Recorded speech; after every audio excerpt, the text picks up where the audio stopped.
Right, here we are, right. I'm very smelly.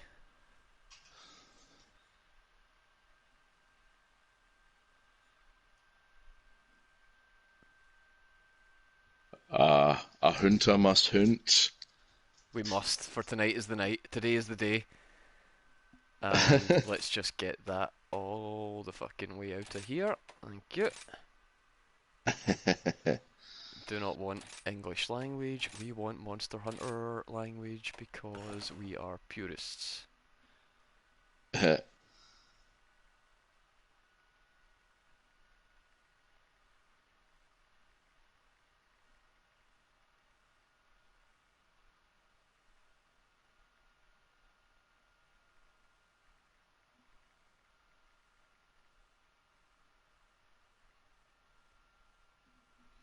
All right. Right, So, okay, sorted. No more doing other things. I was doing another thing there. We're not doing the other thing anymore. Let's close that window. Right, we're here. We're doing stuff. we're doing this. We're doing this thing. Yeah, we're doing the thing. Which, oh my god, a hoonta must hoont. Here we are on Tuesdays of all days. I know. Surprise. Uh, It just seemed to fall better tonight for me. So the all the foolery is entirely my fault. I am. Oh, look at it. Oh, it's Monster Hunter and it's on my PlayStation. Yeah, it is. What time to be alive? Crazy Wolverine with your three fingers. Oh, right. I believe that Rise is one of the only Monster Hunters that doesn't have a separate. Uh, like, I'm pretty sure this one doesn't have a separate trophy list for Sunbreak, it just gets added on as, like, add-ons. Wait, you'd be able to tell me that? Yeah, I should be able to tell you that because I've got. I'm just kind of loading mine up in preparation, but I can probably dip out and see the trophy list. Right, let me see the one that looks the most. That one has the most hair like me, but this one wears it like me. But it's not enough. That there is a kind of optional hairstyle that I picked up because I got the bundle thing. That would be the hairstyle that I would have thought you'd pick, but I think it must only be available as like that order bonus or whatever. It must be, yeah. Right, I'm not going to waste too much time making a character that looks anything like me, purely because I will be playing Helmet on. Yep. So the only thing we're going to do right away is just make a wee ginger with long hair, and that'll be close enough, and I can fuck around with that in my own time. Well, I've not made mine look like me. I've made mine like a sort of an aged gentleman hunter. Yeah, but you're not as vain as I am. He's got a fabulous coat and some interesting companions. Oh, that's probably a bit okay. If the color was darker, would be on. If like slightly darker reddy brown, then that would totally work. But yeah, okay, that's close enough. And eyes. I need to have those Mako eyes.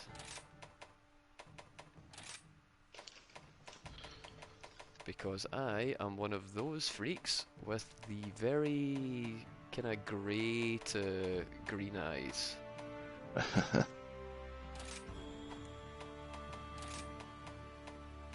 This is not Code Vein. God damn, I can't believe I'm saying that. No, it's not.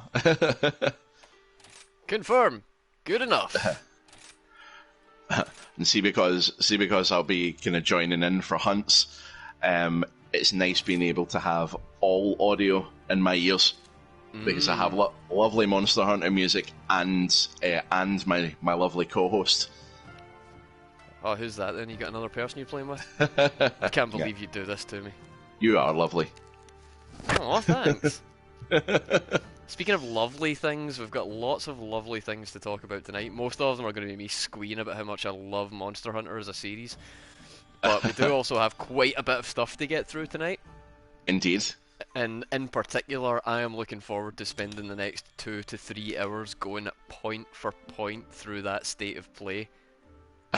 Yes, I 100% will be up for doing that, especially while we're going through, especially while we're kind of going through character creation and stuff. And I know exactly what route we're going down with the Palamute. Do we? Oh, come on, it's you. What does that mean? They even have, see if you go into the eye options, Yes. they even have one with a scar, Specifically over the right eye. as well as one eye that's shut because of it. Look, alright, just because you think you know me, alright, that doesn't mean shit. Uh-huh. That doesn't mean No, dick. That doesn't mean it doesn't. dick or shit. Well, come on. How I mean- fucking dare you assume? I mean, I'm wearing my influences on my sleeve as well. When I load in and you see my Palamute, you'll see what I'm talking about. I love when you say you're wearing your influences on you, like, as if I wear my influences on me in the form of a giant Spider-Gwen costume hoodie. Huh? I'm not a walking advert. That's not me at all. What the fucking red is this? How do I get rid of that blue?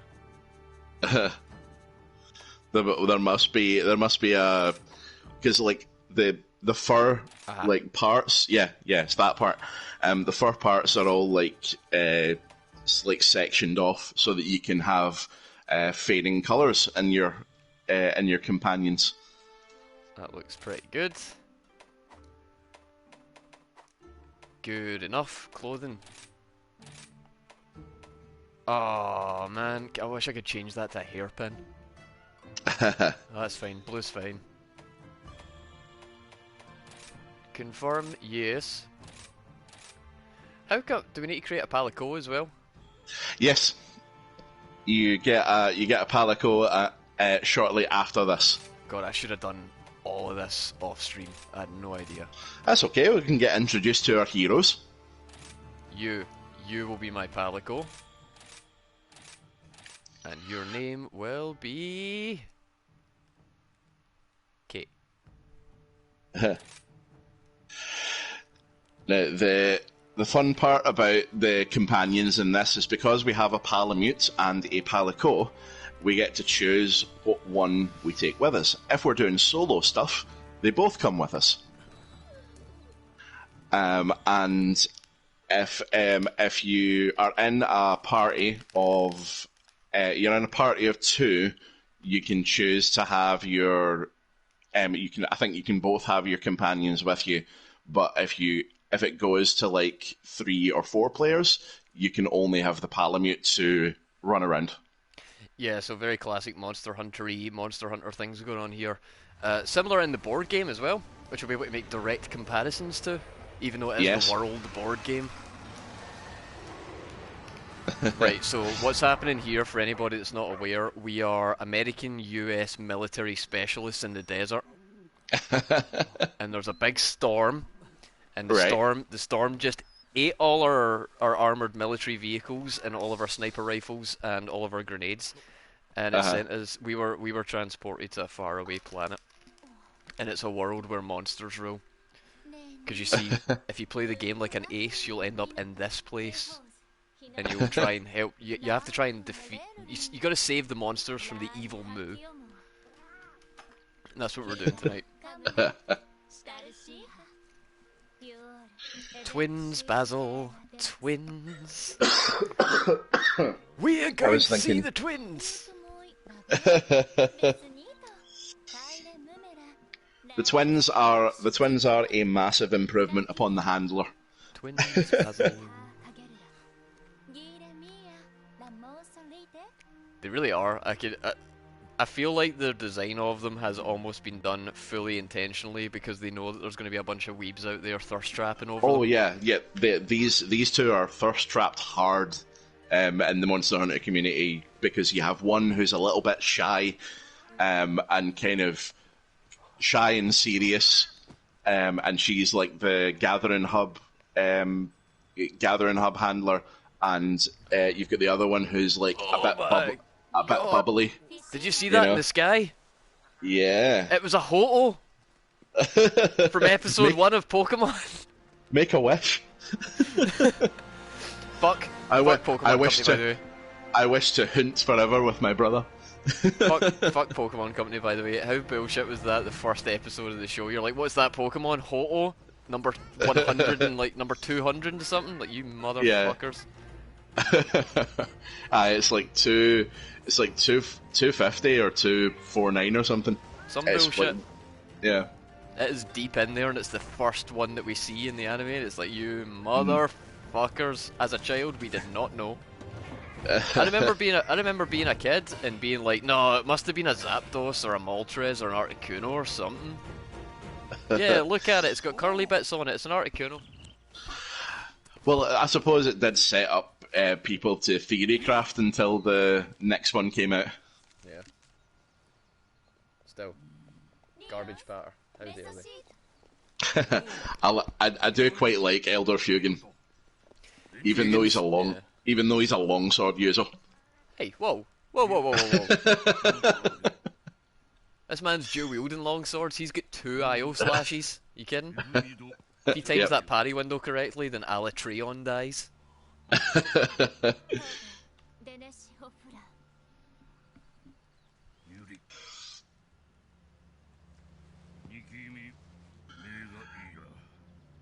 And rather interestingly as well, we are going to see some of these characters in battle because you can bring them into rampages. Rampage. This is the big new mechanic of Rise, where there's just a big new mode, board, but we get lots of toys to play with. Yeah, so it becomes, it's almost like sort of Monster Hunter tower defense, because you can like deploy ballistas and cannons and things, and you have to like stop the monsters from breaching the gate. It is a cool mode. It's way cooler when you have like friends and doing it with you. Doing it solo is kind of tragic, but it's fun with friends. That is this game, or this series, just down to a T. It is the fun with friends game. Now it's fun with friends and doggos and cat. Yep, all the friends. Speaking of, and owls. And owls. This is true. He has a good laugh. You get upset with how Emma pronounces Kate Sith? Yeah, because she's like Kashi. Yeah, because if we were going by the mythological creature of traditional Scottish and Irish folklore, it is Kitshi, which is how it would be pronounced. But with in the game, because there are no accents or like they call them fadas over some of the letters, it's not accented that way. So it is Kate Sith in Final Fantasy VII. Listen, right. Final Fantasy is the series where they straight up say Tidus, and there is still a debate whether it's Tidus or Tidus. Every character in that fucking game calls him Tidus. There is never once anybody that calls him Tidus, yet there is still a debate. So I don't think FF fans are the people to talk about this. Man, it's like the dude that invented GIFs. He says, the guy who invented GIFs says GIF, and he's wrong. I'm sorry, but it stands for graphics interchange format, not giraffics. Although giraffics would be good. Right, how do I R1 to dash? That's good to know. How do I use my wire bug? Like that? Wow. Yes. So baby. So you can. So the easiest way to wire bug is with the R buttons to dash, and you can do this during combat as well, which makes this game super mobile. There's 5 stocks, special offers for hunters. This is the shopman. Right, I've done all this. King Kong, yes, it has begun. Well, it's not begun yet. We're not taking our first hunt. No, I'm going to try and speed run through all these guys talking to me, because I've done all this on the Switch. We're not missing anything. If anybody's not Yes. sure what's happening right now, this is just establishing all the available things that are in your gathering hub or your main area, the village of Yomogi. Camera. Camera? Oh, Yomogi's Yes. Yomogi's the chef. Yeah, Camera. Yeah. Yep. Do you know what? It's not fucking Poke Village, so I don't care. It's not Poke Village, no. But you can get up on the roof, which is nice. You can speak to special NPCs that normally are not available. There's even, I believe, a special owl somewhere around here. There is indeed. Because we've had Palicos and we've had Palamutes, and what do you think they would call the owl? Palicoot. Close. It is Cohoot. Oh, Cohoot, like cohort, I get it. Yeah. That's not bad. That's not bad. You're in cahoots with one another. That's not bad. Is there anything to find up here? No, right, I'm just fucking around now. To Yomogi, so she can show me Bunny Dango in all its glory. Yes, the one kind of slight disappointment I have with this game. I recommend that you do like the song that for making them at least one time. You'll see why it is kind of adorable. But Emma absolutely loves it, so I try and play it for at least once. But yeah, it's a very simplified cooking system in this. It's not as like granular as Monster Hunter World's one was, but you can kind of basically you pick 3 buffs and they've got a percentage chance of going off, and if you have a ticket, you can guarantee it. There we go. Now it's on to sign up at the gallery. Wait a minute, what's that on my back? Get that. No. So you have to enter the game as a longsword user. How sucky is that? They just know. They know the most popular one. You fucking weebs are all going to want this big longsword, aren't you? As far as I know, after you've done this cutscene, like you've seen the gathering hub, I think you can change your weapon after that. The gathering hub music gives me life, and I vibe with it every time. In fact, while I'm waiting to join in and play, I'm just sitting in there listening to the music with you.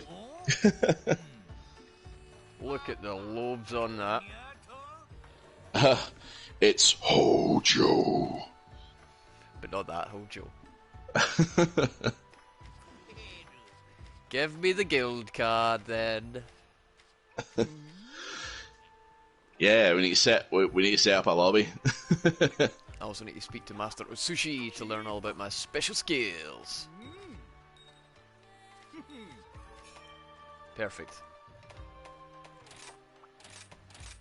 Come on. Seasoned fucking Monster Hunter player here, my boy. And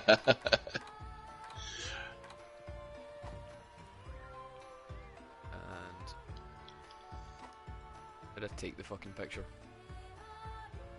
Oh, X. There we go. That's one handsome devil, Joe. Here we go.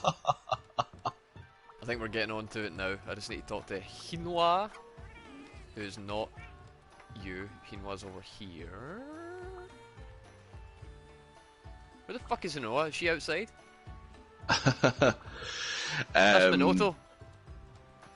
Yeah, so Minoto is the gathering hub maiden, and Hinoa is out in the village. She's next to the smith and the shop. Right there. Lady, I don't know if you've seen the title of this stream, but hoonta must hoont. This is fetch questing, which I suppose a hoonta must do a substantial amount of fetch questing as well, but... Yeah, Hoonta must run around the levels picking up random mushrooms at least one time. There isn't a famous owl character, so we're going to go for the wisest character we know. Which is a character I cannot wait to see in Rebirth, because holy fuck, I want to know what's going on with that dude's legs. Is it a floating seat?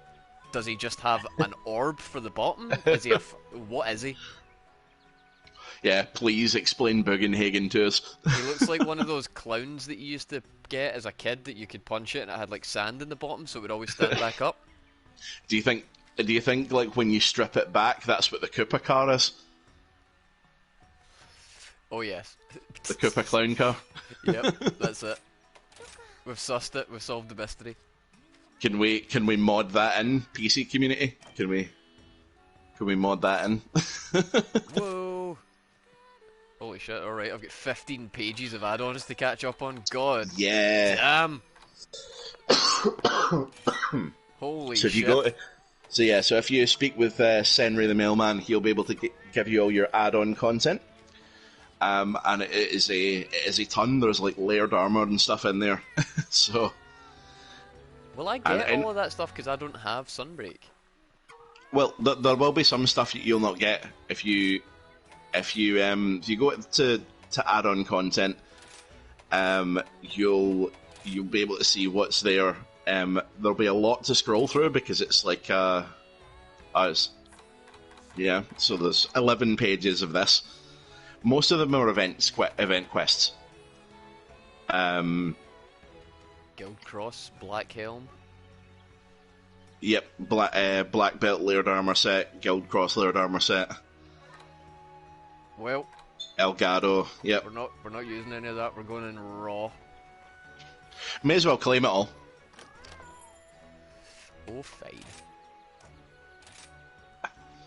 Because then if you get janky armor pieces that don't look right, you can layered armor it off again. Fair enough. Right, I need to remind myself how to do this again. So play online, create a lobby. It will be passcoded, so that it's just us and any of our friends that want to join.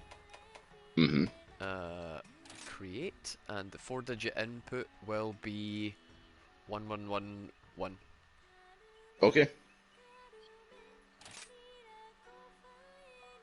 Creating lobby. Alright, no MR, HR1, that feels bad. Coming off a 900... feels bad, man. Yeah, like coming off a 955 hours in like HR 600 or something, or MR 600 or whatever. It's like, maybe I should go and join the cats with the cum hammers in the back. Right, I'm going to go and try and get online. Alright, let me see.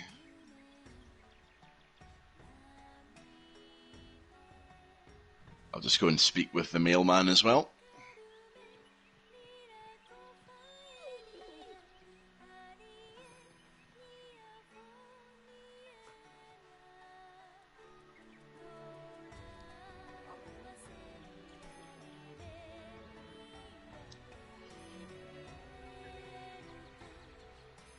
Now, if you can actually, I think you can actually send me a lobby invite if you go to friends list under play online. Friends list connecting. Is it a forced blue screen? We'll find out.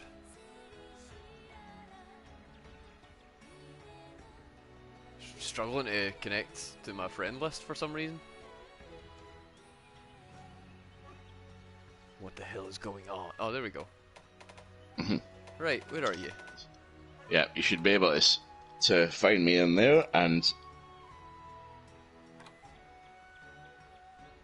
There you are. That's the right account, right? yep.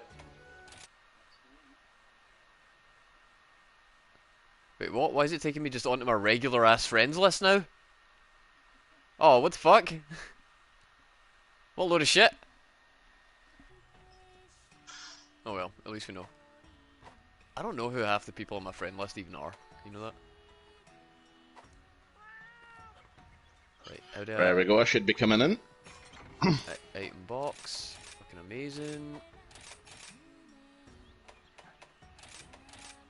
Manage equipment. Change equipment. Kimura blade.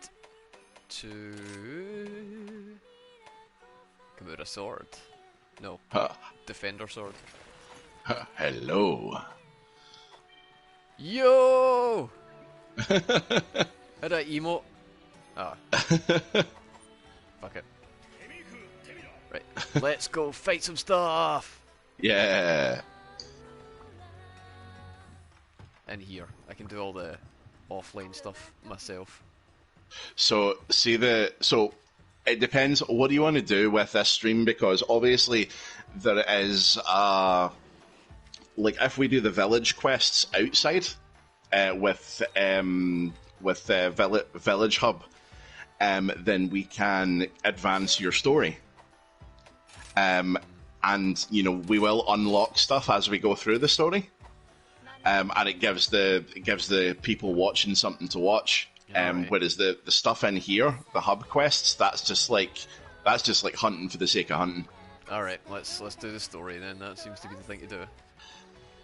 And I'll be able to like jump in to quests once you've like passed the initial load. I should be able to join if you post it on the board. Okay, back to There basics. That's the mission that we've got. How good is it being able to press just R2 to depart straight from where you are? Yep.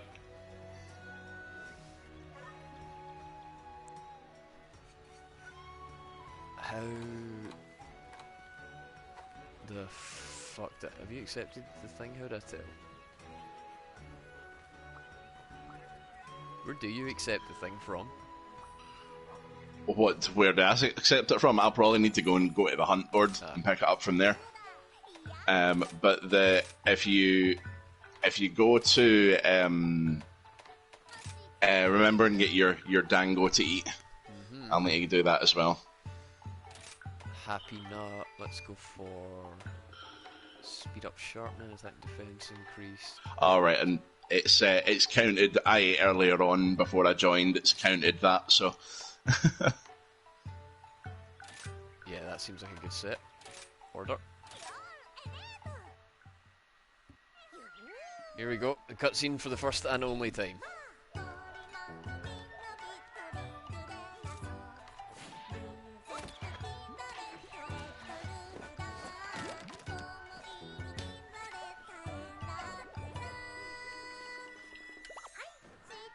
Ah, right, okay. It's saying I cannot join this quest because it's a solo hunting quest. Oh.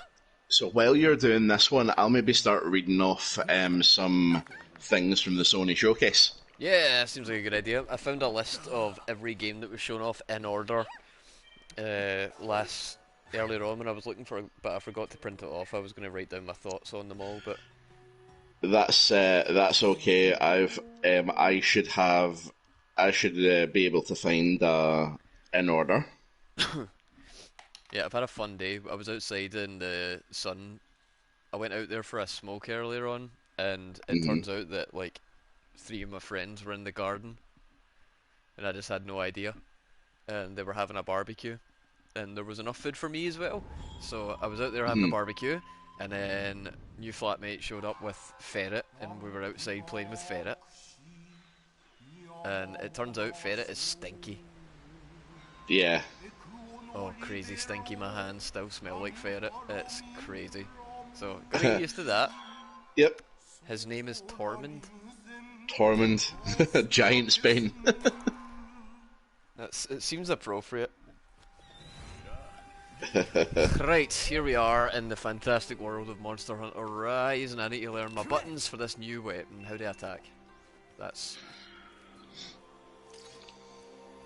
Yeah, so we are sword and shield this time. Right, circles, all my shield stuff. Yep, so you do get a shield. You do get a shield bash, which is kind of like a hammer bonk, in that it does stun damage. So if you can bash them in the face with that, that'll help. This is going to take me so long to understand how to use this weapon. Let's start with the camp. I know what the camp is. I played it. There should be an option like, have you played Monster Hunter before? Right, we'll just take you to the relevant new stuff. Sick, right, where's Palamute? Where's my dog? Right, I can't seem to get a list that's in order of announcement. Oh man, I was able to find it earlier. Hang on, 2 seconds. Right, I'm announcements in order. Okay.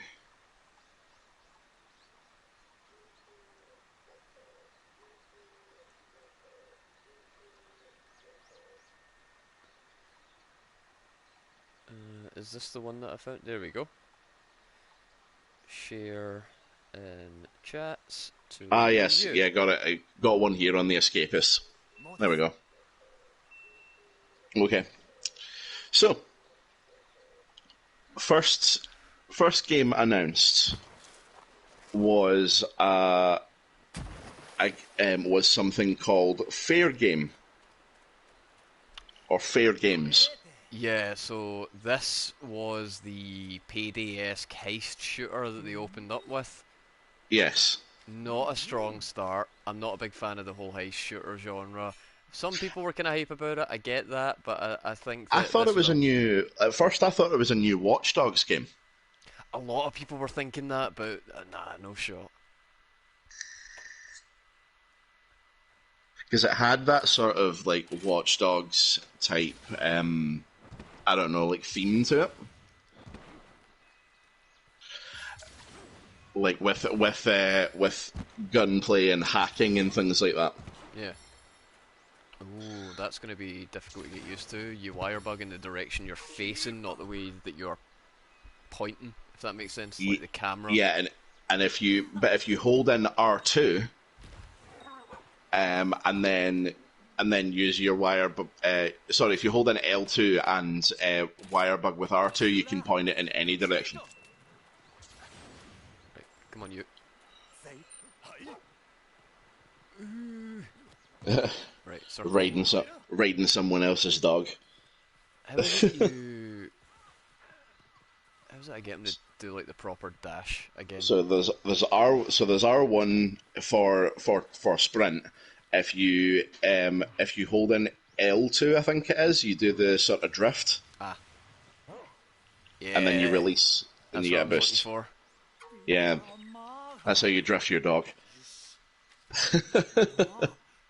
These are the animals that are not your vigor wasps. The endemic life in this is so cool. Like there's so much of it that actually is potentially useful. So like you'll of course find stuff as you're going through this game, that you maybe pick up a bug that that increases your defense or increases your health bar by a tiny bit, and it's a really kind of cool way to like encourage people to like wander around the levels a little bit. The level design in this is spectacular. Yeah. Right. How the fuck do I use this then? X to roll. Ugh. Yeah, that's been taking some getting used to as well.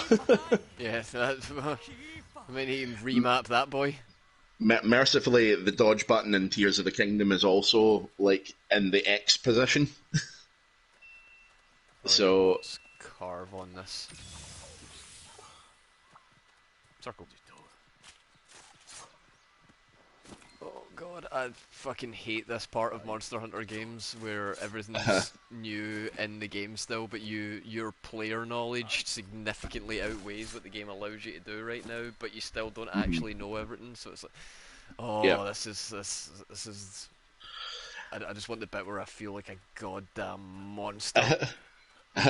Well, see, that's the thing, and I think that's possibly why a lot of people bounce off of these games, because it is a fairly slow burning start while you're learning how to do everything. But I think they're kind of conscious of that in this, because like they make you do like the basics tutorial, and then that's kind of it. Like the other stuff that you learn about like wyvern riding and things like that, that's optional. It's when you get to this point in a series, you've got to understand that the majority of your player base are returning. Yeah, for sure. And I think, as we will like bring up several, it's like several times with with with this game, because it followed on from World. A lot of people weren't too enthusiastic about how this looked and how this played.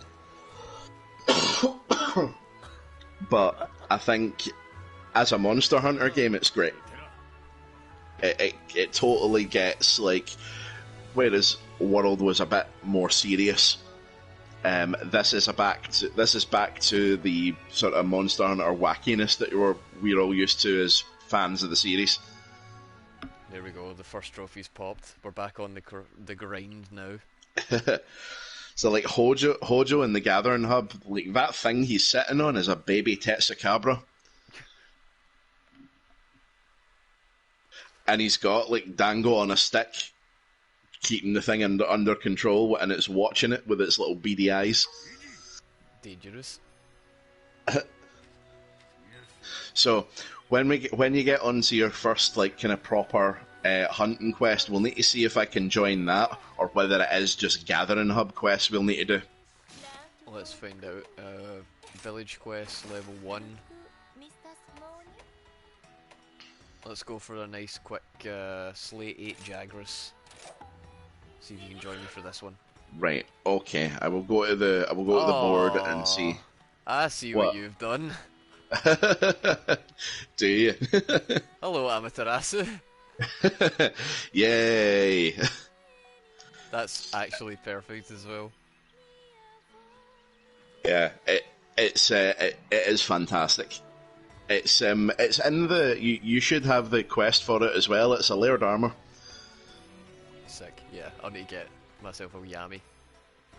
Yeah, you can get there's another one as well where you have to run around a stage collecting rings. Right. And you can get like a Tails costume for the dog, and a Sonic costume for the cat.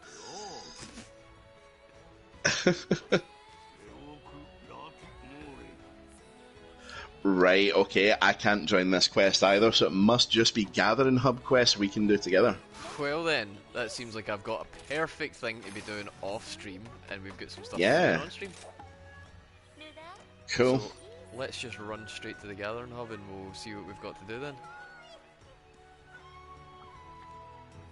Yeah, so that it'll overwrite whatever you've chosen already for that Jagras hunt. There will be stuff we can do straight away from here as well. Okay, we're going for Acnesom first. Acnesom. Acnesom. Pogo bird. What have you got for me? Arena quests. Alright, so yeah, that first game that was shown off, not a strong opener for me. Yeah. No, not for me. I was hoping that we were going to do like a State of Play 2020 where we just opened with some earth-shattering bullshit and then just casually dropped some nonsense in between it as if nothing had happened. Mm-hmm. Yeah. The next one we had was Helldivers 2, which I really loved the trailer for because they were 100% doing the whole Starship Troopers thing. Yeah, I actually thought it was Starship Troopers at first. Yeah, me too. Yeah, I was super into it when I thought it was Starship Troopers, and then it turned out. Can you join this one? Okay. Yep. Let me see. Yeah, 100% thought it was we Starship can. Troopers.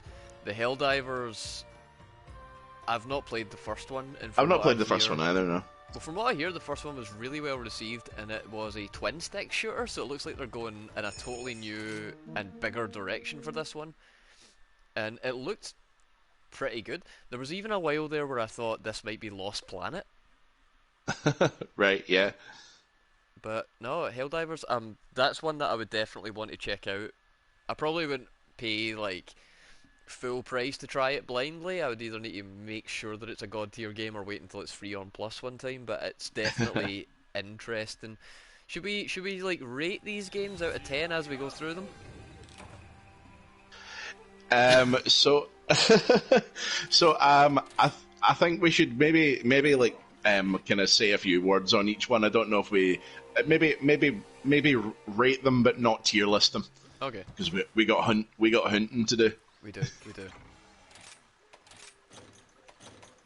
Take the appropriate amount of supplies. Don't be greedy. Exactly. 2 each. Nom. So. Nom. So I will kind of I will be kind of hanging back a little bit because my gear is a bit strong now. But what I will say is that it's these early game monsters are pretty good. When you're doing the solo stuff, you'll see like every monster's got an intro with a really terrible attempt at a haiku for it.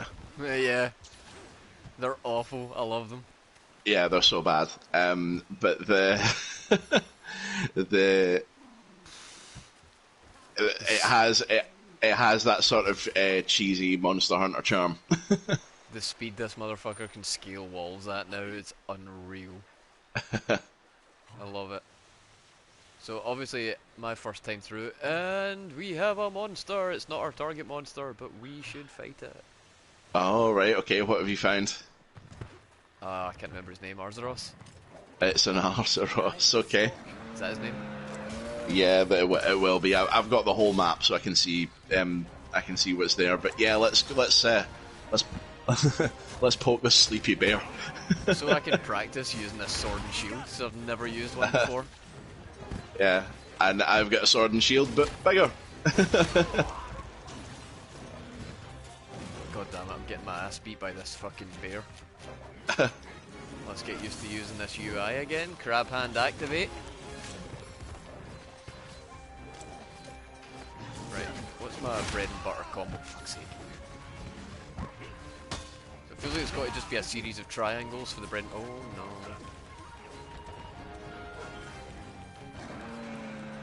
God, you would never believe I've been playing these games for years. Oh, hello. Oh, there's a great Roggy here as well. Right. Turf war time! Kinda. Rock'em sock'em monsters. Oh shit, I accidentally hit the wrong fucking button, didn't I? Yep, get him. That's fine.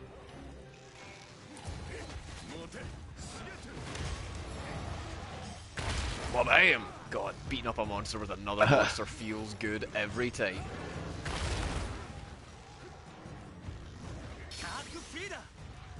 Mounted Punisher! Incoming.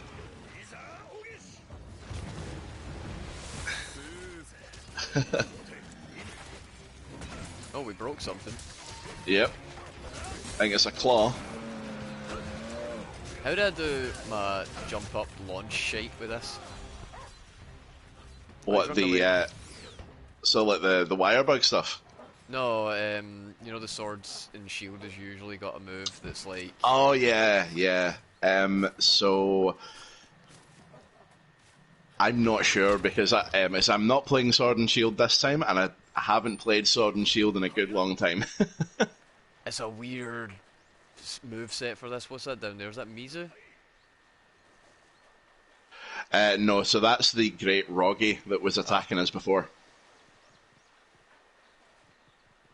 God, And it looks like learn all these titles again. Yeah, it looks like the bear has actually gone to mess with the Acnosom that we're chasing. Oh, sick. Let's see if we can launch that into it now. But Acnosom is now moving too. The bear kind of scared him off. I love Monster Hunter. It's not the same as World, but it's just as good.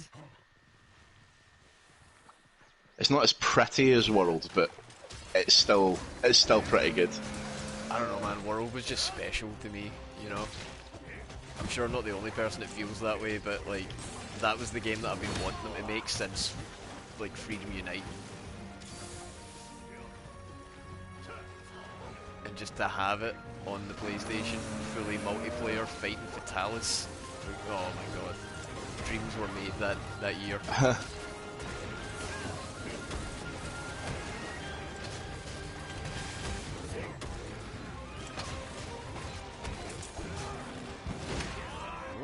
okay. Can't evade into walls and abuse iframes. Quite the same. So next up was Immortals of Avium. Now that was that kind of first-person. It looked like a kind of Bioshock type shooter, but it was all magic. It looked like Forspoken. Yeah, first-person Forspoken. Yeah, you don't want to look like Forspoken. No, you really don't. It's I think that it definitely has the danger of becoming something like Forspoken, but it also could be something like Bioshock. It might be really good. I don't know. I don't know, man, because Bioshock's really good. If we manage to get something that's even a fraction of the quality of Bioshock by today's games making standards, that would be pretty exceptional. Yeah, it would. It would be straight up playable for a start. More and more games are being released in a rather unplayable state. One of which we will definitely be talking about later on after all this, but fuck me, there's a game that's been put out just now that is absolutely topping the charts in terms of dog shit reception. Yep. If it's the one I'm thinking of, it's from yet another example of a beloved property being abused. Mm-hmm. This poor property in particular has been getting it rough recently. Yeah, for sure. Oh, he's hugging me. Put him down, that's my friend. Sorry, he does no damage. Hey, we did it. Yeah. That was easy. Break its claws. God damn, King Kong, you savage. Take the animal and destroy its parts. Can I just say one of the absolute best things about being able to do things while on Wolfback is you can sharpen. You can sharpen while moving. Fuck. That's right, so you can. It's so great. That lucky life, if you can grab it, should give us a bonus, but they are quite difficult to get a hold of. He's on top of that gate. Wonder if will it.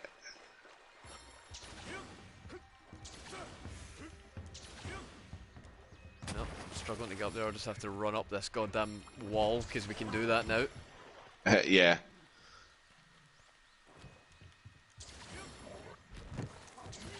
Okay.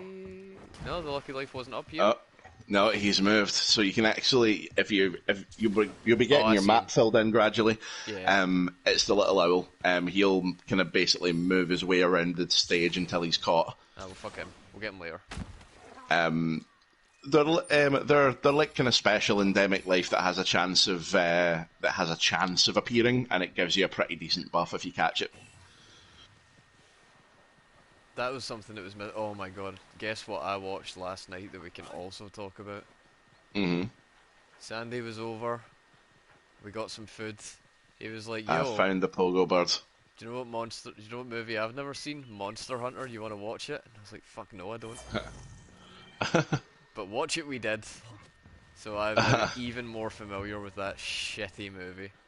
Excellent. And I do feel like now is the while we are playing through this, that seems like a good opportunity to do it, because we are having some good Monster Hunter experience while we do. Yes, we are. Oh, look at Actisom on the PS fucking 4, baby, it looks great. Fuck, I love Monster Hunter. Now, something else that I think we should do, probably as we go through each monster hunt, is we should tier list the monsters. Oh yeah, for sure. Actisom on design is just great. I love the look of this fucking thing. It looks so interesting, and you can tell exactly what it does just from its aesthetics. No, what are you doing? Drop that. So Put that down. Put the fucking thing down. No, you're gonna die. Oh, bitch! I died because instead of healing, I picked up a fucking egg. I was trying desperately to drop that egg that entire time, and he just wouldn't. I will keep him at bay until you arrive. Fucking cart from that is shocking. Oh well, we're playing Monster Hunter. Forget that this is not one of those games where, you know, things happen easily. Hey, part's broken, nice. Yep, I am continuing to fight. I'm basically just tanking him just now. See, you're using, like, gear that isn't the starting gear. Because you're a smart player. I have to do that. I've got, like, too much pride on the line here.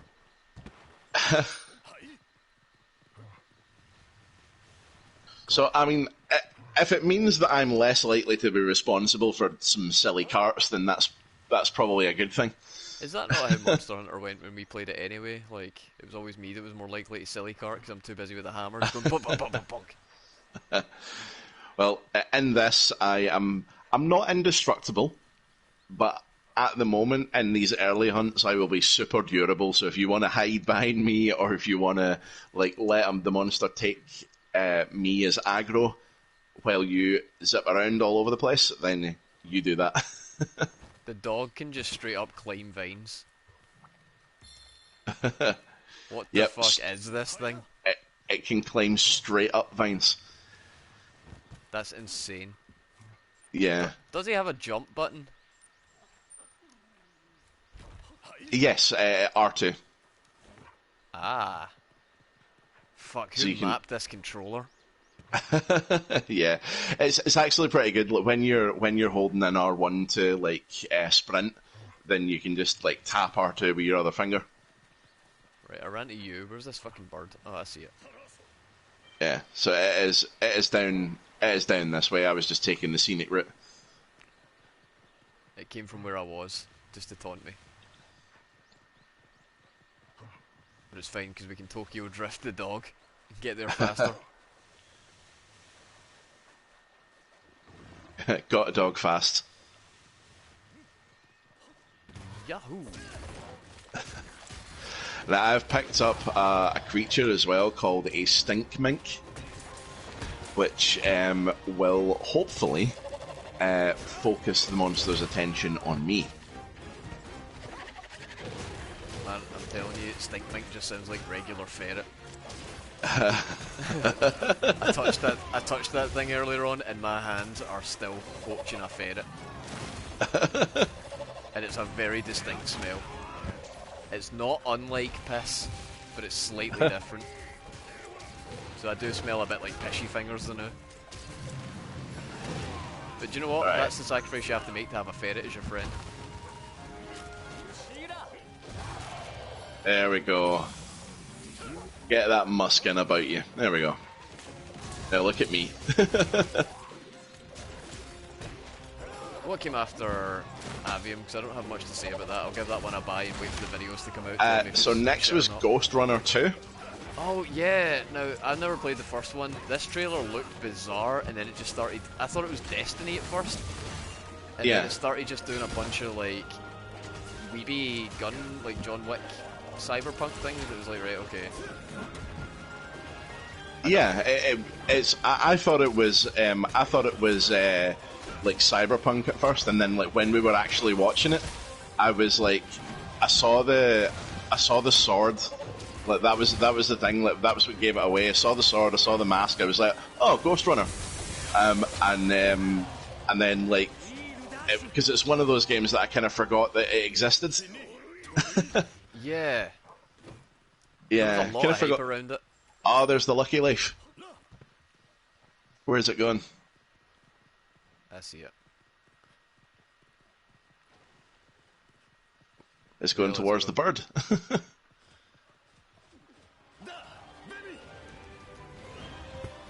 Gotcha, bitch. Yeah. So I think that increases how much Zenny we get at the end. Nice. Speaking of which, now that you have claimed the optional stuff, there'll be at least I think it's 20 golden eggs in your box now. Oh, cool. So you can just sell it and get a bunch of money. That's always the early game struggle when you don't have enough stuff to make cash. That's Well, that's one of the the thing, few games where money's actually important. Yeah, well, that's the thing, they want you to finish the base game content as quickly as possible so that you will then buy Sunbreak. And it helps you to get to that stage. There you go, get down. Right, let's wind it up.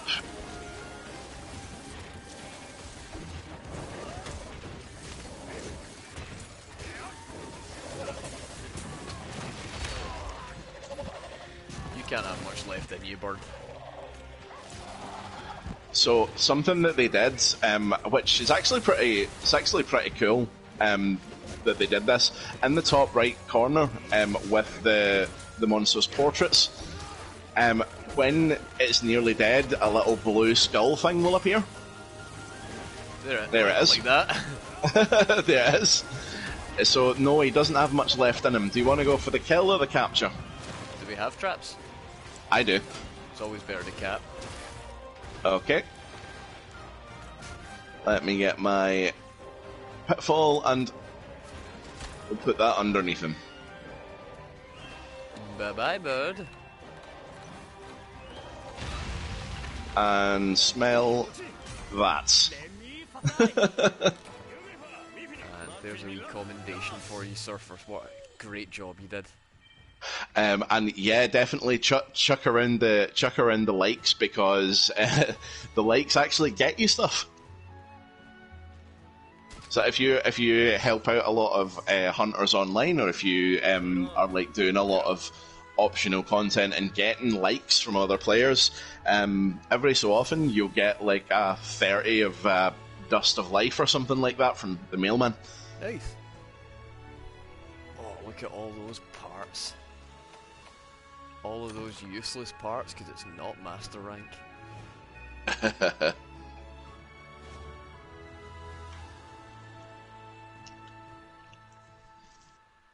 God, I love Monster Hunter. Yeah, it is so nice to be here. Yeah. So after Ghost Runner 2, which I never really heard much about how Ghost Runner 1 did. I think was it not one of those solid 7 out of 10 games? Depends on where you're looking, man. If it was IGN, definitely a 7+. Uh-huh. No, I've heard it was really well received. I've not heard anybody talking about it as if it's whoa, what a fucking waste of a game. It got a sequel, that's something. Okay, yeah, got a sequel. So, yeah. Ooh, Kuliaku.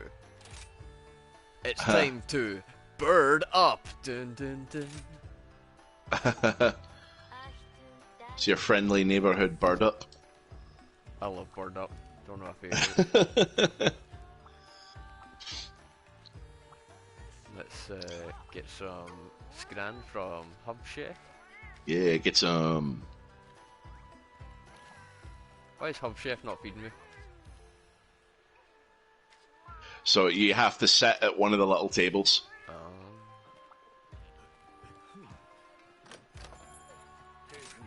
Sorry, you gotta understand, the last Monster Hunter thing that I did was the Monster Hunter movie, and there is one Palico in that entire movie. Yeah, one whole Palico. Yeah, it's a pretty fucking big Palico, I'll give them that. He's the size of a couple of Palicos at least, but fuck's sake. He's the nearly muscular chef. Yeah, yeah. He's more like the horny chef. The horny chef.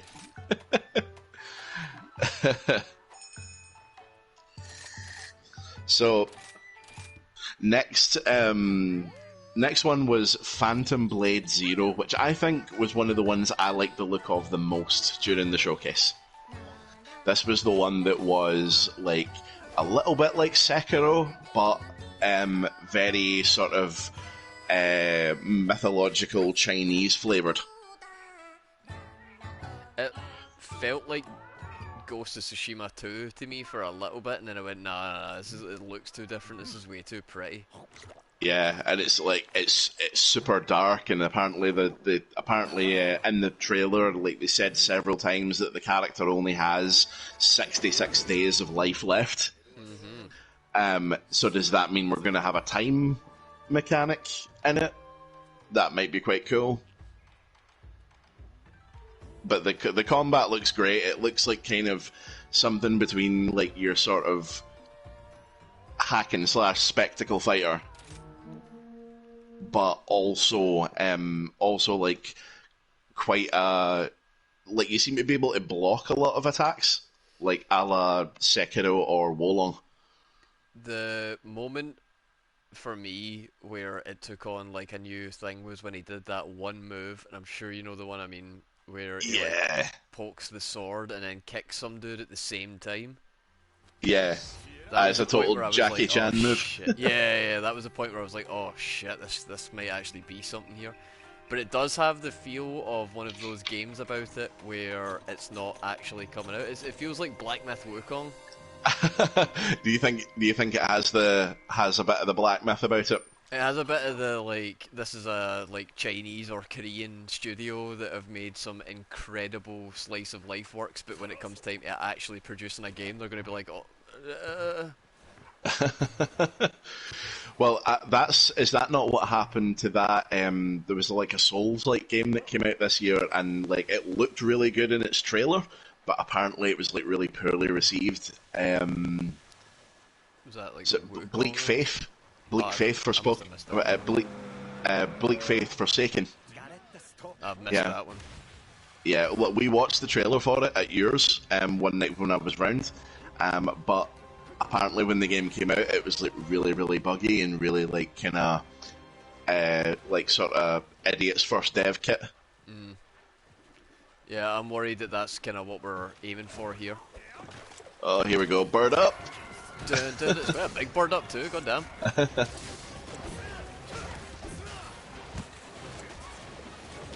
So just for a sort of PSA, in case anybody's not aware, if you're a Monster Hunter fan and you haven't seen the Monster Hunter terminal montage videos, yeah, you owe it to yourself to check that out. They're so good, they're so accurate. And Bird Up was just a particular highlight of it all.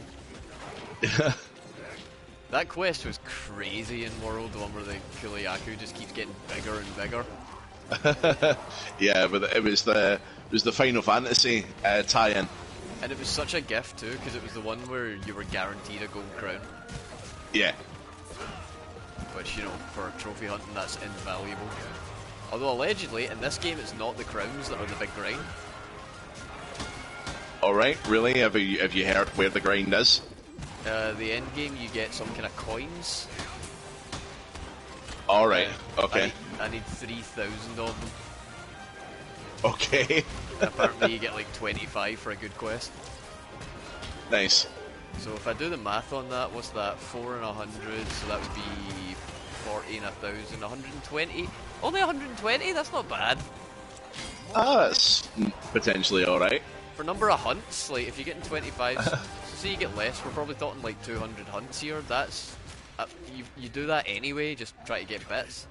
So I mean, something that I do want to kind of like draw attention to as well. Like, see the roster of monsters in this game? It's actually really strong. It's strong, but it feels smaller than World. Yeah. For some reason, and I think it actually becomes bigger. I'm pretty sure that's the case. Like by the time like you reach the end of base World, it was like more monsters than base Rise got more monsters in the base game. Really?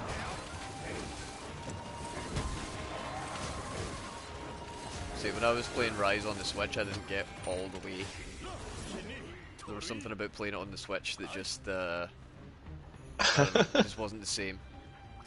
So I'm also going to prepare our tier list as well. Oh, sick! Good idea. Just because just because we are blasting through some monsters right now. Where are you, Kiliyaku?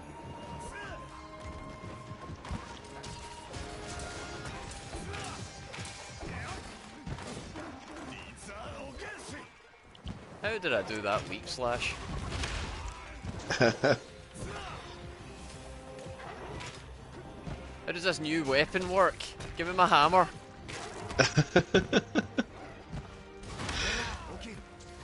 Don't like change, nah. No, I don't. Oh, I also don't like being stunned with low health. Oh my god, it's fine. He hits like a bitch.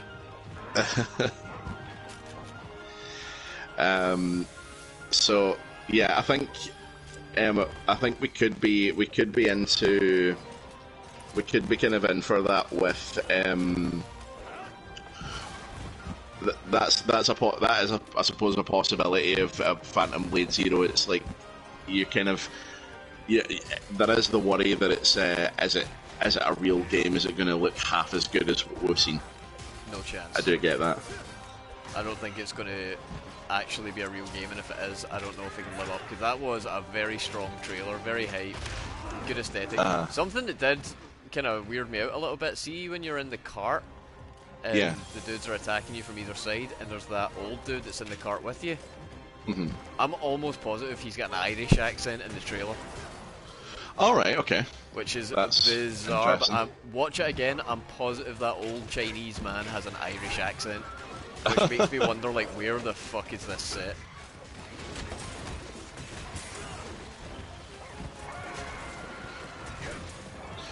Tell you what, though, that Chinese dragon, you know, the one that came out and it was all mechanical and shit and it looked like a boss encounter, that was an excellent design. I really liked the look of that.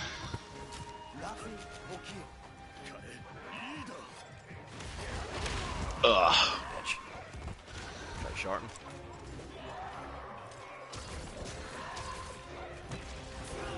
I guess that's one of the things come over here. Stinkamink.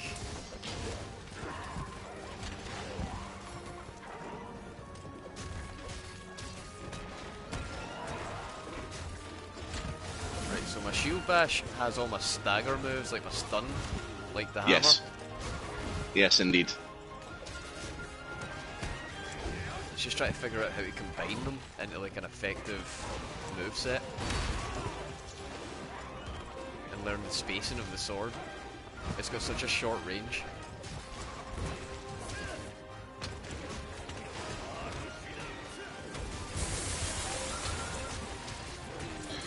So like in the preceding like couple of days before today, I've been kind of learning how to charge blade again.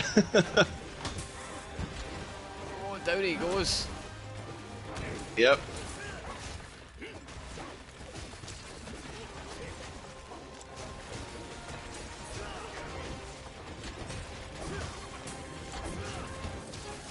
Busted up his little plume as well. Get back here, you bitch. Yeah, he's going down. Are we going for another capture, or are we taking him out? Do we want to capture? I think I have another trap. Yeah, I have a shock trap. Well, you always get better rewards for. Oh, trap bugs. The endemic life in this game is so much better. I think there's so much, it's useful. Yeah, there's so much utility in the endemic life in this. Right, okay, let's get this shock trap then. Let's just, time to end this little game.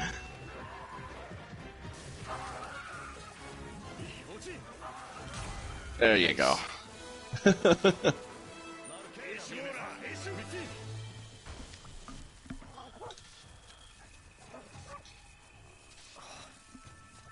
Okay, so for our tier list, where does Bird Up fall? Oh, Bird Up's a great kind of middle tier monster. He's an excellent little fun. Is he B for Bird Up?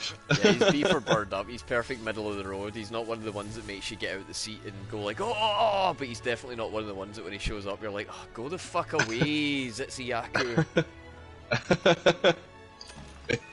Yeah, he's not the paparazzi, Yeah, yeah, exactly.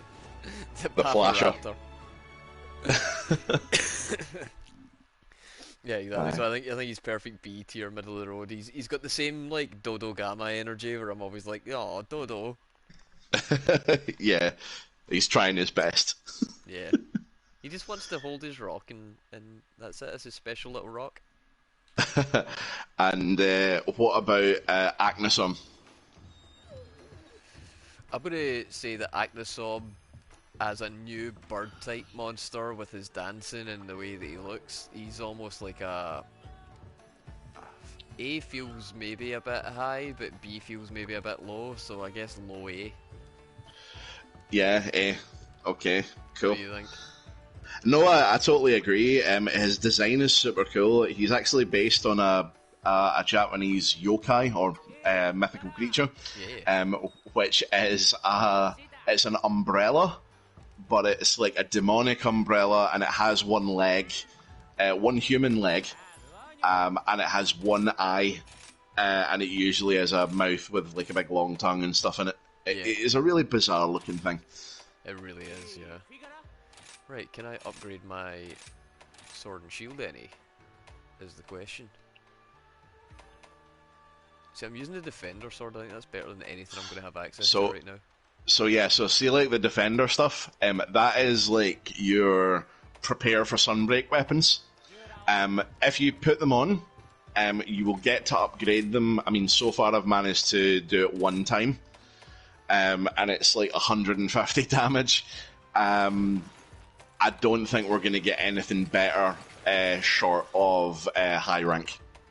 Yeah, okay. It's a good middle of the road weapon. I've been like in the late low rank, I've been kind of branching off into other weapons. I've got the Magnum Aloe one, and I've got the Oh god, I forgot about Magnum Aloe. I've got the Gos Harag one.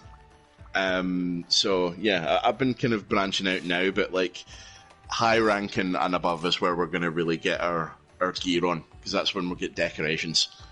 Yeah, this stream is going to be very different from the next one, because by the time we do the next one, I'll have played this a shit ton offline. Yeah, for sure. I will probably be doing, like, now that I know we can't co-op on solo story quests, I'm just going to blitz through that now. Yeah, I think that's my plan, to do all the offline stuff off stream, and we'll just leave the gathering hub for us and for anybody else that wishes to join. Nice. So we got great Izuchi. So I actually, this might be a hot take, but see, every Monster Hunter game has its kind of raptor-like. Yeah. You know, we have the Velociprey, Velocidrome, Genprey, Gendrome, Iaprey, Iodromes. Yes. And this is the first one where we're not doing the drome motif. But out of all of them, I think the Izuchi has one of the better designs. Yeah, he does, and like part of like, so like when you're doing like a drome monster like these guys, part of the appeal is how do you make it different from the little one? And like with Roggy, it's big poison spit. With Baggy, it's sleepy spit. But like with this guy, he has like a bigger bladed tail, but he attacks in unison with the smaller ones. Wait a minute, did I leave without you? Yes, you did, but it's okay, I can join now. I was waiting for you to load into the level before I could actually join, because it said you were departed. Whoops. It's okay, I'm in now. But yeah, Izuchi, they attack in unison with the smaller ones, so watch out for that. Yeah, that's a really cool gimmick, and I think for that, it's definitely the highest of the Raptor-likes for me. But it's still a Raptor-like, so I feel like it can't really go higher than C. But Yeah. having said that, if we were to do an all-out arching tier list of all Monster Hunter monsters, it would be the highest of the similar monsters of its category. But I mean, like, is he better than Bird Up? No. Right. No Okay shot. then. I suppose because he's the other bird wyvern we've placed on this list as well.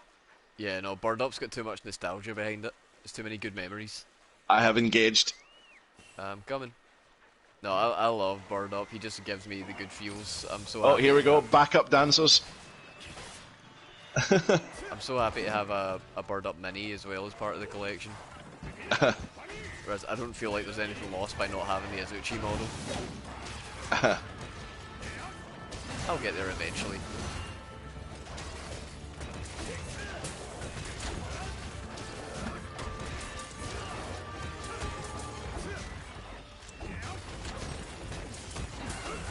Oh yes, if I shield bash the face, it's got great stun.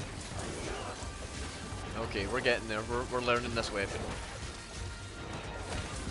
Broke his head. The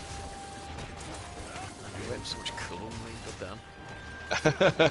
Not all weapons are created equal in this game. Well, the good thing about sword and shield though is like its utility. You can like use items while unsheathed, Yeah.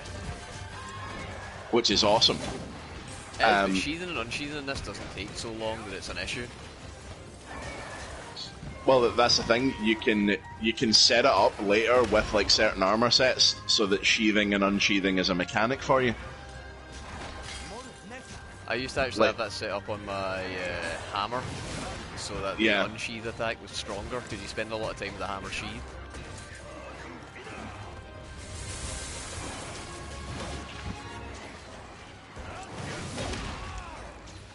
God, the ability to just get right back in the fight with the wire bug is satisfying. See, I don't really use that much wire bug, because like I am like glued to the floor right underneath him.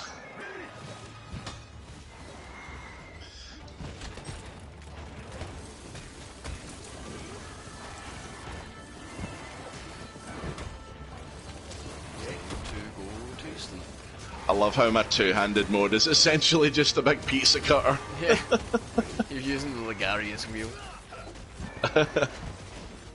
Whirly Jigsaw, activate. Yeah, Whirly Jigsaw.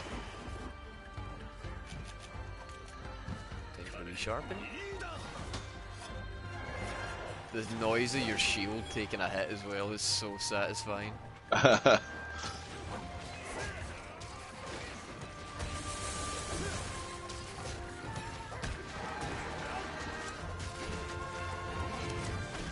Drive the backing dancers.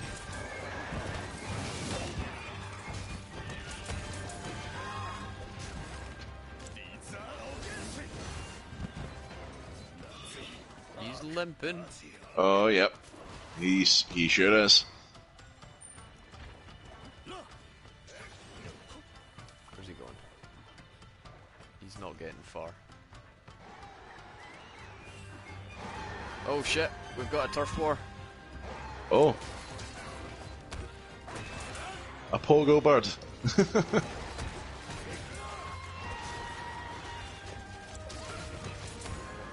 Man, we are right here. I saw like proper turf wars are in this. Like the monsters will like generally attack each other, but you do get like proper turf war clashes in this still as well from Worlds. Nice.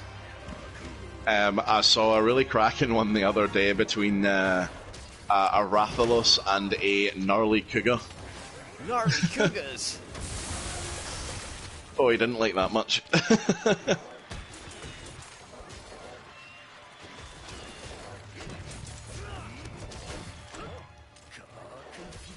Oh, that jumping slash I've got is awesome. I wish I knew how I was doing it. Yeah. Technically our first kill. Woohoo! Don't forget to go away, update.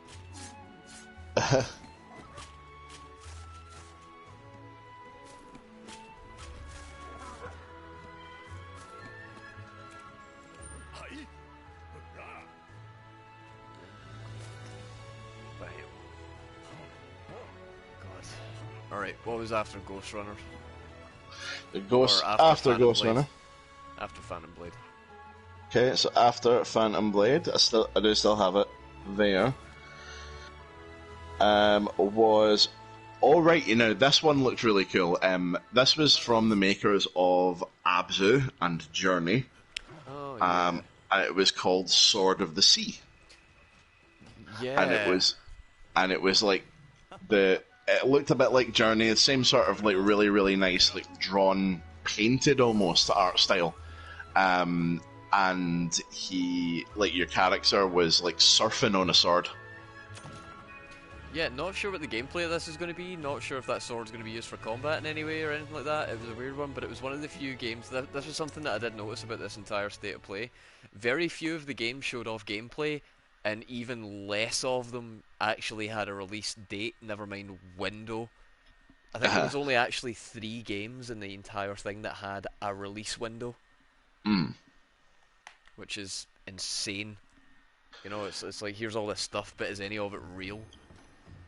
Yeah, well, the thing is, like, they've always done those like kind of art housey sort of games.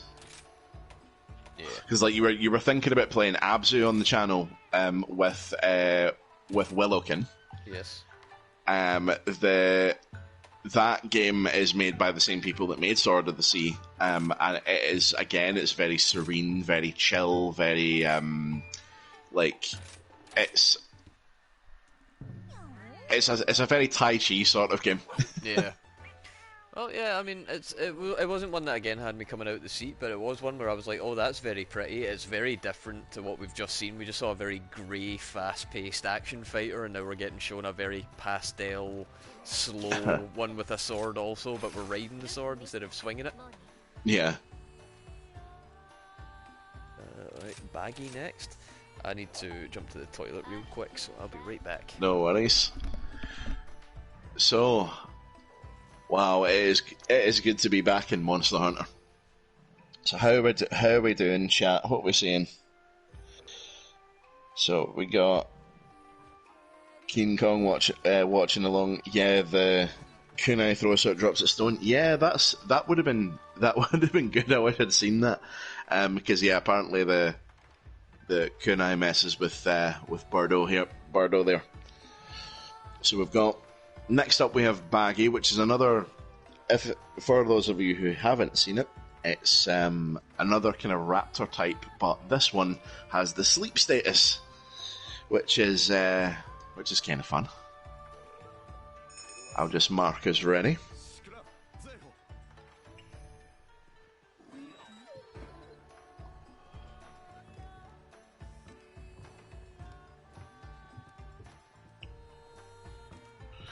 So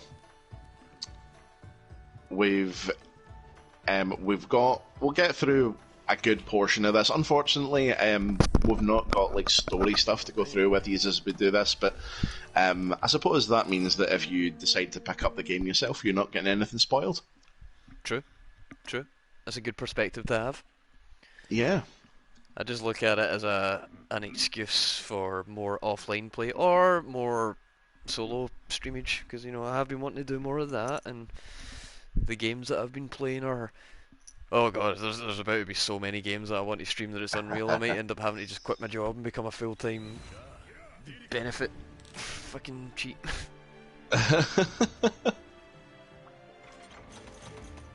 So I've got time for all these games that I want to play, because there's so much coming out. Yeah, it's going to be an expensive year for games. Starting very soon. Yep. But we'll talk about that when we get to it, because it does have a trailer. So we got another returning monster. It's not the focus of this quest because we're hunting Baggy, but we got another returning monster that's currently in this stage. That is obviously, it's pre-world. It wasn't in world, but it's a kind of an interesting monster type. If you keep going straight ahead, you'll see it. Okay. I forget all the monsters that were in this because I've not played Rise in a very long time.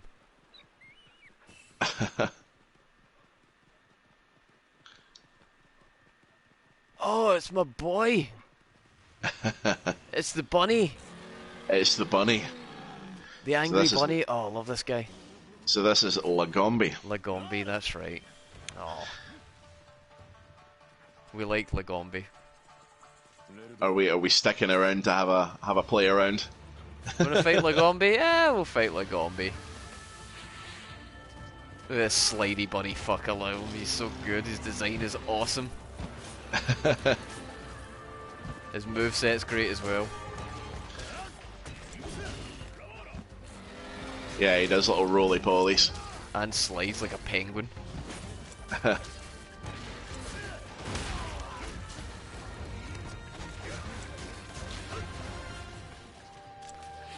need to try and get used to using the shield as a shield.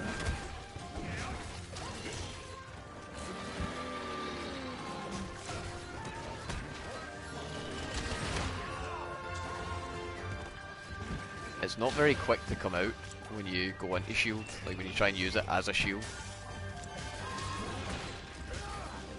I almost feel like if you have the time to know that you're going to need to use the shield, you'll have the time to just roll out the way.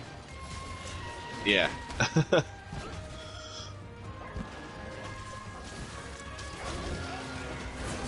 BAM! Yeah. Oh, I'm on. Where shall we take him?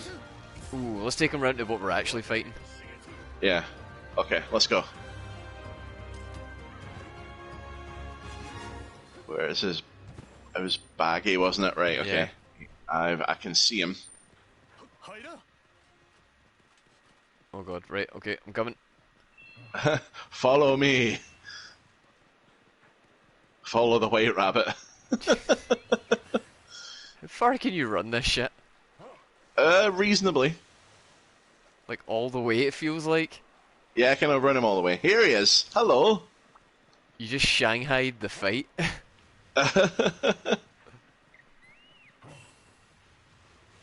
Oh yeah. Ground pounds. Let's do that again. Alright, mate. Let's go. Oh, that's a big boy. God, he's tall. That's another thing I'm going to have to get used to, is judging the size of things for crowd hunting. Yeah. Okay, Punisher. Yeah! Man, you're having so much fucking fun as you're playing a different game. God damn, Lagombi. Stop, stop, he's already dead.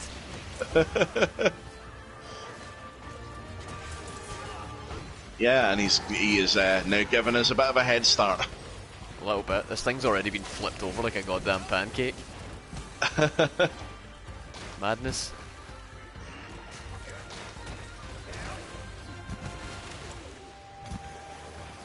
So it's at this point in the state of play where I'm thinking, okay, balls are ready for launch, but we've not done anything that's going to, you know, do any form of lift off yet. We had a little bit of a test to see if everything was working okay when we saw what's his face, Phantom Blade. But apart from that, it was just like, right, okay, balls on standby, ready for liftoff. Yep, and we're still not quite there because the next one was Talos Principle 2.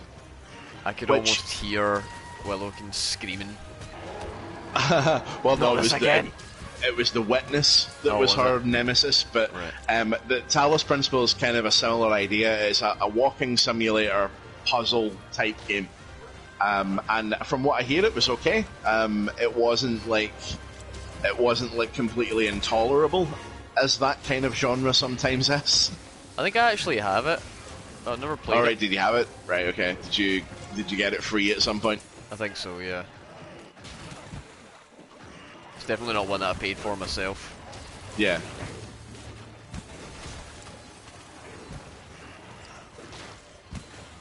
Oh, right, okay, just, put me to sleep. Yeah. Thank you.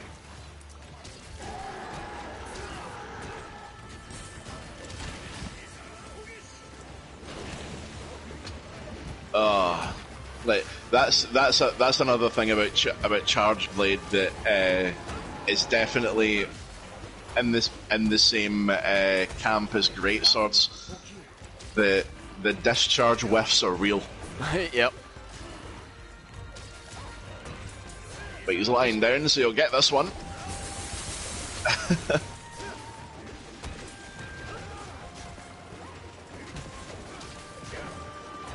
I'm so glad I watched an RX video for this weapon at work today. The RX guide to Sword and Shield. yeah, the weapon workshops. Oh, he's done. Can't believe that RX doesn't have RX anymore. Yeah.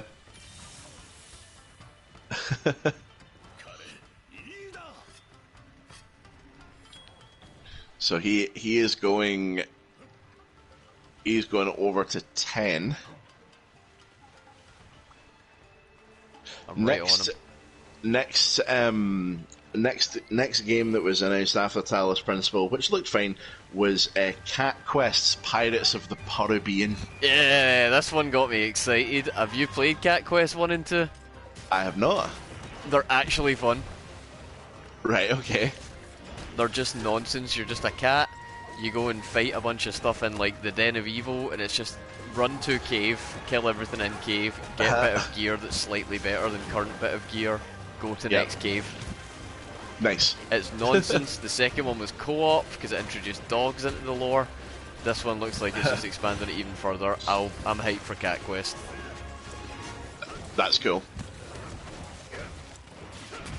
I even got it on the PlayStation after I already beat it on the Switch. And I got it on the Switch because it was £2. Well, it is coming to PS5/4. Hell yeah, I'm in. Give me that pack. Give me that shit. And that wasn't like it was also followed up by like not directly by, there was something else in before it which we're going to talk about, but that 2D on 3D mechanic was not Cat Quest was not the only one displaying it. Oh no, there was a lot of games at this presentation that looked like the same game. Yeah. So, there was also the let me see, the Devolver Digital's Neva, which is that really sad game where like the big horned wolf died. Yeah, I had no goddamn clue what was happening here. I get that it's supposed to be emotional, but what's the gameplay? What's the story? What's the point? I don't get it. So I imagine it will be I would imagine some form of like Castlevania light. And the reason I think that is because the other game that this studio made was a game called Gris. And Gris was like this like journey like walking simulator platformer, which was focused on the idea of depression, anxiety, and mental health. And you were basically taking a trip through the character's psyche, basically. Yeah. Well, one thing I will say for sure is that whoever was making this presentation and actually like putting it all together, what a tonal shift. We went from the sad game to like, Pirates, cats of the Caribbean, they're on boats, they're very happy, they're also cute. Yeah. Not quite the sad vibes we've been going for the whole time. Talk to Hojo. Why? What does he want? Joho. A guild ticket. Oh shit. Yeah. We have our first urgent quest. Oh, do we? We do. We have a Tetranodon to go after. Oh, lovely. Harry the Platypus. This is another one of my favourite monsters from this game. Excellent design, excellent moveset, just fun all round. Yep, he sure is. It's I actually really like this monster too. He gets big and fat like a Jagras or a Zamtrios. Oh, Zamtrios, God, bring that back in World 2, please.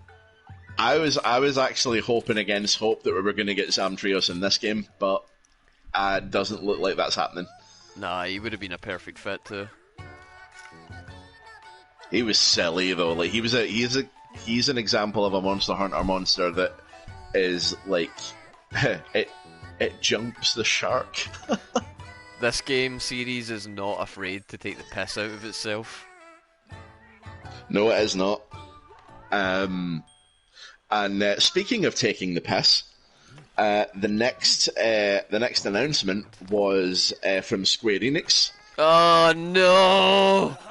For Foam Stars. Yeah, cum guns. I can like, hey Splatoon, can I copy your homework? Sure, but don't make it too obvious. I had two things to say about this game when I was watching it. The first one was, oh god, it's cum guns. and then the second one was, wow, they did not learn from Splatoon's mistakes. They are still using the green phone. There's going to be hentai projected all over this game's multiplayer within hours of it being launched. Minutes even. Yep. Of the characters that you're playing as. Oh, yeah. Like, now that those character models are out in that trailer, they are already being put through some wild shit in Adobe After Effects. You have no idea. You think me saying cum guns is just me being silly? No. I can see into the fucking future of what these people are going to do to this game. Those are going to be cum cannons. It's going to look like a fucking Rammstein gig. So, like, they did have the opportunity, potentially, to make this a bit less like a bit less like Fortnite and Splatoon. And they didn't. And they didn't. But they could have leaned into the whole, like, I don't know, that at first, like, I was getting like, because of the music and stuff, and because like a few of the characters were focused on music, I was kind of hoping for a bit of a, kind of Jet Set Radio type experience. Mm. Which we are apparently still getting. I was hoping we would see something about it, but I guess Keely's got that one in the bin. Yeah, undoubtedly. But that was one of the things about the game, though. Like, if you're Sony, and you're gonna commission a Splatoon-like, which is already a bizarre thing to do in the first place, don't get Squenix to do it. Their reputation's already taken enough of a hit without getting thrown into this fucking shit. But similarly, we also have to consider the fact that these characters are boring and meaningless. And if you want to get people hype about a game that's already been out for 3 iterations, like, come on, we're on Splatoon 3, guys, and this is your first attempt? Jesus Christ. It's either going to have to be so mechanically good and well presented that it's not going to matter that it's coming late to the party, or you're going to have to fill it full of recognisable imagery that makes my brain go, oh, I know what that is, right away, and wants to interact with it. The only way I could see this working out for Sony is if it is just full of none of these original characters. It's just recognisable Sony All-Star Battle Royale cast. Like, why can it not? If you're going to make a game where you're running around with cum guns, why can't I be Kratos? Why can't we have Aloy, Kratos, and Nathan Drake with cum guns? It's just like one of my Japanese enemies. Oh, god damn it! Yep. Are you an otaku like me?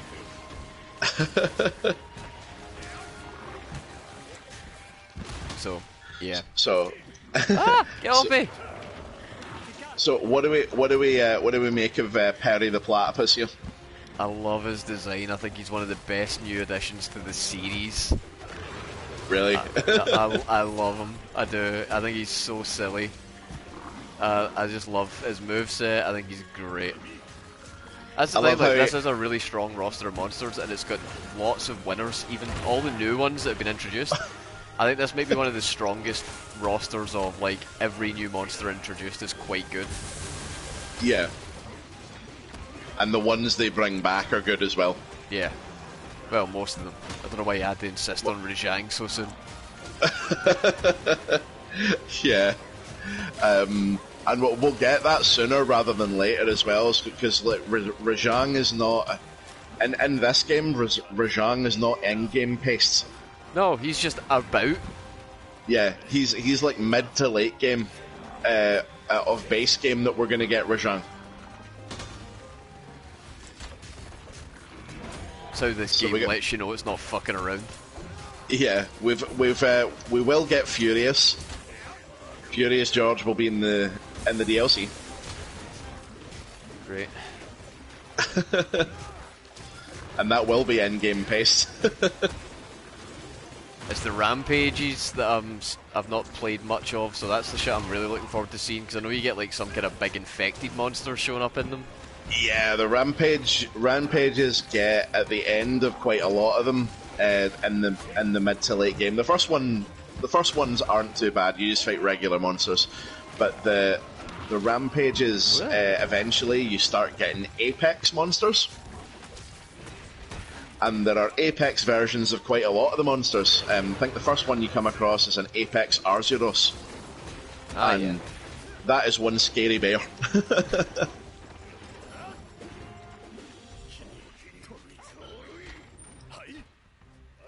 Because, like, this game gets extra noodly with its, like, variations on monsters. Like, some of them are variants, some of them are subspecies, some of them are just apexes.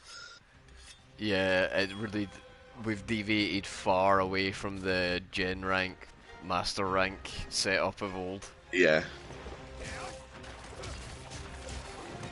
I don't know if this guy gets like an upgraded form in the DLC or not. God, I hope so. Ultra Platypus. All of them's even more webbed. I love his little fall over. Yeah. Do you know, this is making me feel so much better about the absolute heartbreak that I've felt from gaming over the last few days. Yeah. Yeah, Doom bugged on me. Oh yeah, I heard. Yep. That is rough. Yep, so I now need to do a complete run of the entire game one more time, but just for the audio logs, because two of them picked up, but didn't register as being picked up. Shit. And now if I go back into the game, the controller will vibrate as if there is a secret nearby, but it's not actually spawned into the map, and it doesn't matter how many times I reset it. Oh, shit. That sucks for a couple of audio logs. Yeah, just for the audio. It's 2 audio logs did it. And apparently it's like a known thing. Apparently I'm really lucky that that's the only thing that bugged this run. Right. So there's the Bethesda shit. I was saying it didn't feel like a Bethesda game, now it does. I was gonna say, like, it's you were saying at the time that how it didn't seem as Bethesda-y as these games usually are. Yeah, found it. Oh man, I really need to sharpen. Holy hell! Yeah, it's a no, big don't belly. come over big here now. I feel like Rise is the worst game in the Monster Hunter series for when you sharpen, the monster just turns around and laser focuses on you. Yeah, it's like fucking Godskin input reads. Yeah, it's insane. Like the game just fucking is programmed to just go ham on the player targeting when you're doing something. That's weird, this big bitch won't even look at me. As soon as I pull the sharpening, the whetstone out, that's it. He's on me. He's like, oh, there you are. I see you now. It's like wearing a fucking high-vis. What's that? You've got a toothpick? It's like wearing a high-vis. Oh, Perry. You're done in. That's a mini that I would like to have. Yeah. Full belly mode. Yep, full-bellied and proud. I'm kind of sad that the Great Jagras mini that came with the board game isn't in, like, Big Belly Boy mode. Yeah. But Bird Up does have his own little rock to hold. So, where do we put Tetranodon on the list? Oh, for me, he's low A as well, kind of high B. He's A. Okay. Tetranodon. We'll stick him in B because we're going to need more of a differential between the really kind of late game stuff that's like god tier and then the stuff that's just alright. Yeah, yeah. So that's cool. Next on Next after Foam Stars was the other sort of 2D, 3D game, which was the Plucky Squire, which I think looks awesome. Yeah, it looks fun. It looks fine. It's not. It looks. It has that sort of like Sackboy kind of thing to it, where it's like a puzzle platformer, and I like that it goes 2D to 3D. Like you're like walking along in the storybook, and then all of a sudden, in the real world, where there's like stuff lying around. Yeah, it looks like it's got a cool gimmick, but again, it's not one of the ones that got me out my chair going like, yes, I need a PlayStation 5 now! True. Yeah. It looks like a very charming game. Yeah. It looks like, if it goes free and it's got multiplayer, I'll be all over it with somebody, but Alright, we're on to the 2 stars already. Yeah. And we're going to fight one of my favourite new monsters. I'm telling you right now, this motherfucker's going in S tier for me personally because his name is super appropriate. Bishaten, yes. Yeah, do you know why his name's super appropriate? Why? Because that bish a 10. That bish a 10. Yeah, so I would actually totally agree. If you want to put him in S tier, I'd be happy with that. Yeah, this bish a 10. He a goddamn masterpiece of a monster. I fucking adore this thing right down to its annoying moveset. Anyway, how he wobbles around on his tail. Yeah, he's like if an A-palm was done right. Yeah, for sure. So get a load of this, chat. This next guy is he's something. He's an asshole. Yes, an asshole. He's the asshole monkey, and you know I love asshole characters. There's a reason that I would have a big picture of Sid above my bed if it wasn't weird. I was looking the other day just out of curiosity, and I managed to find Final Fantasy bed sheets, and they were all like sexy Cloud sitting with a Buster Sword, looking really wistful at you. And it was all over the pillows as well, and I was so tempted. Do you know that way, like, nothing is going to lock in my single life more than having FF bed sheets? That's a statement that I want nobody in that bed but me. Next game announcement was Teardown. That's that like kind of infinitely destructible game. It's like reverse Minecraft. Yeah, it was. It really was reverse Minecraft. And for a while, I wasn't sure what the fuck we were looking at, but it looks like the kind of game where if you've got an evening with the boys on Discord... Oh, we're getting an intro? Oh yeah, because we've not been here yet. Uh-huh. But yeah, it looks like the kind of night where an evening with the boys playing that game would be awesome. But I don't want to play it on my own.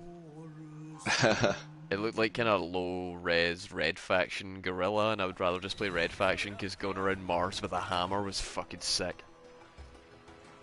So, I love this biome. This level is one of my favourites in certainly in this game, if not the series. It does have a lot going for it. That's the thing, like this whole aesthetic of like the old traditional Japanese styling is just a great fit for this series, I think. Yeah, but like, look, pyramid. Yeah. There's a pyramid. It's Aztec-y as fuck. Yeah. But like I'm saying, like I feel like the aesthetic of this world that they've created for Rise is really fucking cool. What the fuck is that? It's here we go. Really cool. The only comparison that I've got is that I kind of think that this aesthetic for this series is as good as like a game that we'll talk about in a wee bit when we get to it, but Assassin's Creed, I feel like that series has one particular environment or setting where it will always be better just automatically. Target engaged. It's the Sponge Dragon! I have a monkey. Right, I'm coming to you. I was fighting the Sponge Dragon. Where are you going? You get back here. Are you hanging out with SpongeBob? I'm just coming. Just haven't seen Big Luddy for a while. So, honestly, I'm so happy to be back playing Monster Hunter, really. There's my boy. Look at this beautiful bastard. He's a goddamn hyena bat monkey. And he throws fruit like an asshole. He's the fruit ninja. At least it's not shit. Sometimes it might be, who knows? All I know is he's a little asshole, he's throwing fruit at me, he's using his tail like a hand. What a fucking icon, I love him. He's also like he's also got like bags of character as well, because like see when he throws the poison one, yeah, he puts his hand over his nose. he is just full of personality. He's cheeky. He is a cheeky monster, and I just love it. Honestly, that's why for me this guy is always going to be S tier. I want to put this guy in like other biomes to see what he's going to throw at me.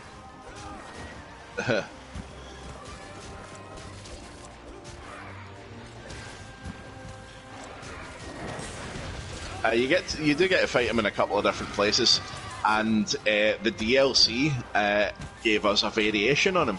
Ooh. Blood Orange Bishaten. Oh god damn! Hey Moomba. Hey, how you doing, Moomba? You're gonna start keeping a journal of Dargo bants?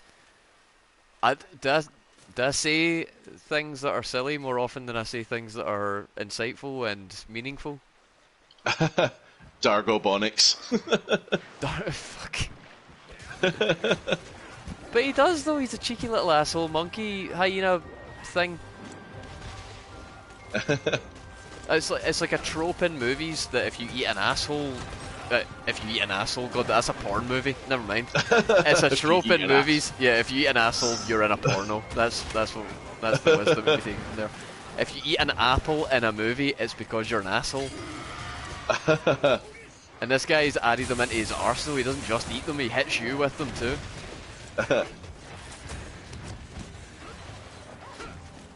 Oh, we broke his nose. Oh no.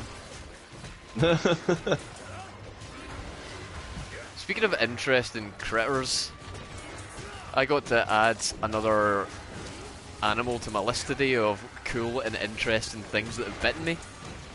Oh right, okay. Did a ferret bite you today? Yeah, the ferret bit me. Did it let go? Is it still hanging there? No, it wasn't a bad bite. It was more of a... He was trying to get off me because he wanted to... He was sitting on my lap and he wanted to get off to go and play on the grass, but I wasn't letting him.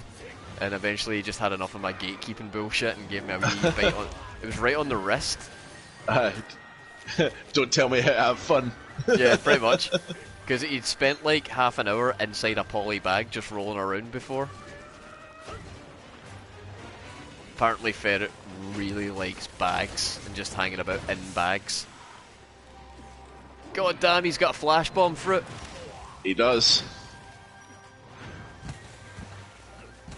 He's also, and I don't know if you noticed this. I don't know if our graphical settings are set to the same thing, but when he fell in the water, he was glistening. So good. So I mean, I just can't wait to see what World 2 does with this. Yeah. I feel like if World 2 launches without Lagiacrus as the poster monster, they'll have missed a trick. Yeah, we want big slithery monsters back, please. I mean, you gave us what we wanted with the DLC for this game. We wanted more crustaceans. Oh, you wanted Hermitor and Senator back? Yeah. Yo. Daimyo and Shogun. Yep.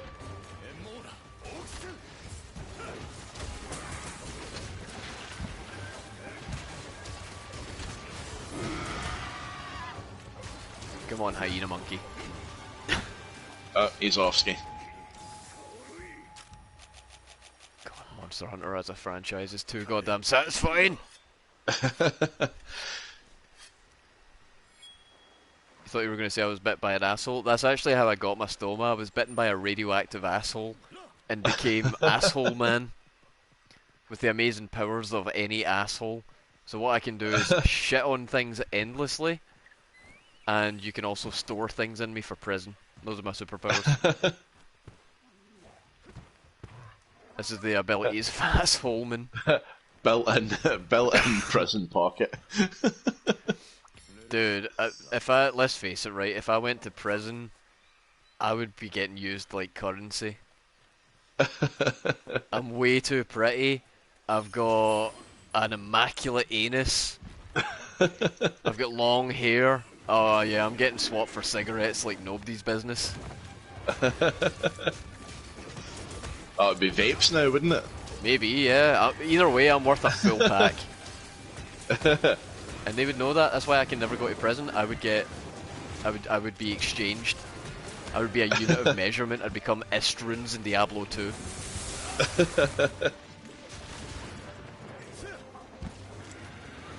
I'd come out of prison with 100 new subscribers, and all of them were gifting me bits, calling me sweetie. Maybe actually be a good move for the channel. Maybe. Yeah, maybe I should take one for the team. It's a long-term investment.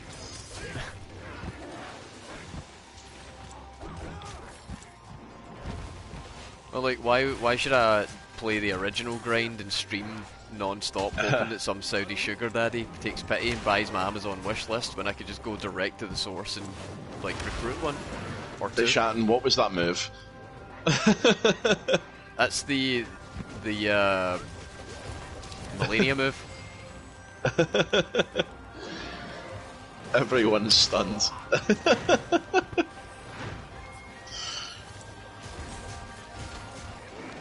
I fucking love this thing.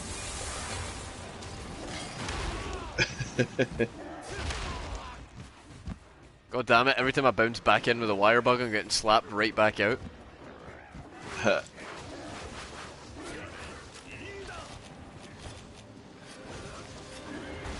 Yeah, get some.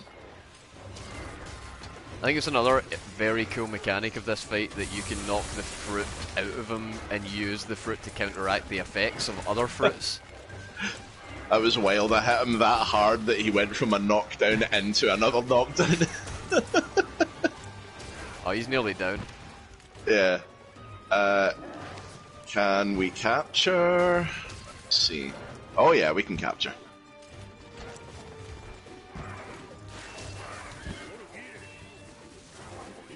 GG, Bishop then. Night night. Oh, look at him holding on to his belly and his chest while he's sleeping. God, what a cute little monkey. You're cool, you get to live. Yeah, yeah.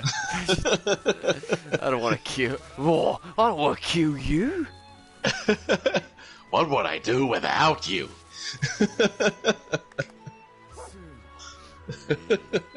Oh, you were doing Joker. Mm-hmm. I was doing Kevin and Perry when he was getting beheaded. Why not look up my dress and look at my lovely front bottom? Oh, I'm not gonna kill you. Are you now a shag? Ooh. Well, speaking of things being Oda right shagging, what a thrill was our next announcement. Okay. What a thrill that was. What a thrill. Alright, so I've got so much to say. We're going to be stuck on this for at least half an hour. Yep. Right. So, first off, the introduction with the ants. I was looking at it, I'm going, what the fuck is this? This is some really good graphics, but again, another CG trailer. God damn it, we haven't seen anything big. It's about goddamn time we saw something that was going to make my balls launch into orbit. I was promised testicular liftoff. I was promised by Maximilian Dude himself that my balls would leave this event in orbit and I would be sitting in the retirement home talking about how amazing this thing was. And I was waiting for it to start. And it was for years to come. Exactly. Exactly. And to come for years. And so far, what have we been hit with? We've had a fucking heist shooter, a bunch of indie titles, no release dates, barely any gameplay. Square Enix have brought out the cum guns. It's not been great, right? And then all of a sudden we see the ants, and I'm like, okay, looks pretty, that's fine. And then the ant leads on to the first clue for what this trailer really was, the poison dart frog, which if you've played Snake Eater, that's a huge thing. From that should have been my first clue that that's what this was, but I missed poison dart frog. I feel like a fake fan. And then we had the parrot. Now again, that was a huge clue to what we were actually looking at, and I missed it. that particular parrot is owned by one of the main characters in the game, and I just never realised that. I never made the connection that that was the End's parrot. Ah. The End being the old sniper that in the original version of Snake Eater you could defeat by turning the game off, advancing your game clock by a couple of months, and just having him die of old age. Amazing. Again, genius Kajumbo. You're not going to get in-game things like that from anyone else. This motherfucker knew. There are 2 different ways that you can kill the End without actually engaging in his boss fight in that game. There's a cutscene where he's first shown in a wheelchair, and if you are really, really fucking quick after that cutscene ends, you can pull a sniper out and just line up a shot and take him out in the wheelchair. And for doing so, the game will actually reward you by killing the old fuck, and that's him out the story. So Or, what would... that's timer. So what I wanted to ask, right? And this is purely due to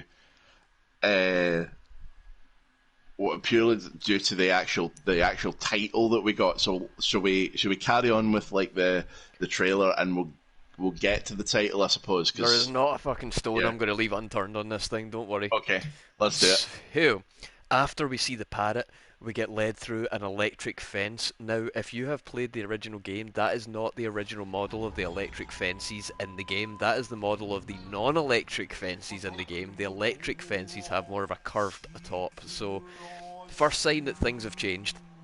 Yeah. But, minuscule, only someone like me or Young Yeah would notice that shit. It's fine. Then, we get to the bit. This is the moment where I fucking knew it. Because we had the alligator pop out the water, and then it was fighting a snake, and I was like, hang on a minute, a snake being eaten? Hang on a fucking minute, this imagery's a bit on the nose now for me to be taking guesses. And sure enough, we start going up a small, like, riverbed, seeing all the things that are in there, and at this point I'm on the edge of my seat screaming if fucking Big Boss comes out the water and says, kept you waiting, huh? I'm gonna cry. Sure enough, Big Boss does come out the water, but he didn't say the line. So mind and grab the antidotes. If you haven't already got a full thing of antidotes, there's enough for 8 in there for you. Yeah, I'm good. Because I've already got like plenty. Yeah, we're gonna go and fight a world classic, so we don't really have much to say on Pookie other than I'm happy to see him again. Didn't expect to so soon. Weird pick for this one, I think, but I think with the things like Acnosom and other monsters of that category, Pookie actually fits the aesthetic pretty well. Yeah, I actually don't mind Pukey. He's fine for what he is. He is, he like he is like the kind of the thing under Chameleos. Like Chameleos is like a Pukey drone. Yeah. Because it's kind of the same monster. We're actually going to bump into something else before we reach him. Ooh, okay. What's it Another gonna be? Another classic. Who is it? Oh, it's Farry. Alright, mate. Yeah. Yeah. So we got Barioth, not Barioth. Barioth is later. But if we can lead him over to Pookie, we could have a little bit of fun. Let's go. While you're doing that, I'll start working on Pookie himself. Hello, Here he comes. Pookie. Come on, Barry. Oh, come on. Wow, Pookie looks great. Yeah, like some of the monsters have like had a little graphical uplift. I feel like Pukie's been given more colour. Yeah. See, wait till we fight Bubbles, Mate Susune. Oh yeah? It has like an all-over, like, iridescent sheen now. Amazing. I want one as a pet, and I would call it Caesar. Barroth's not having it.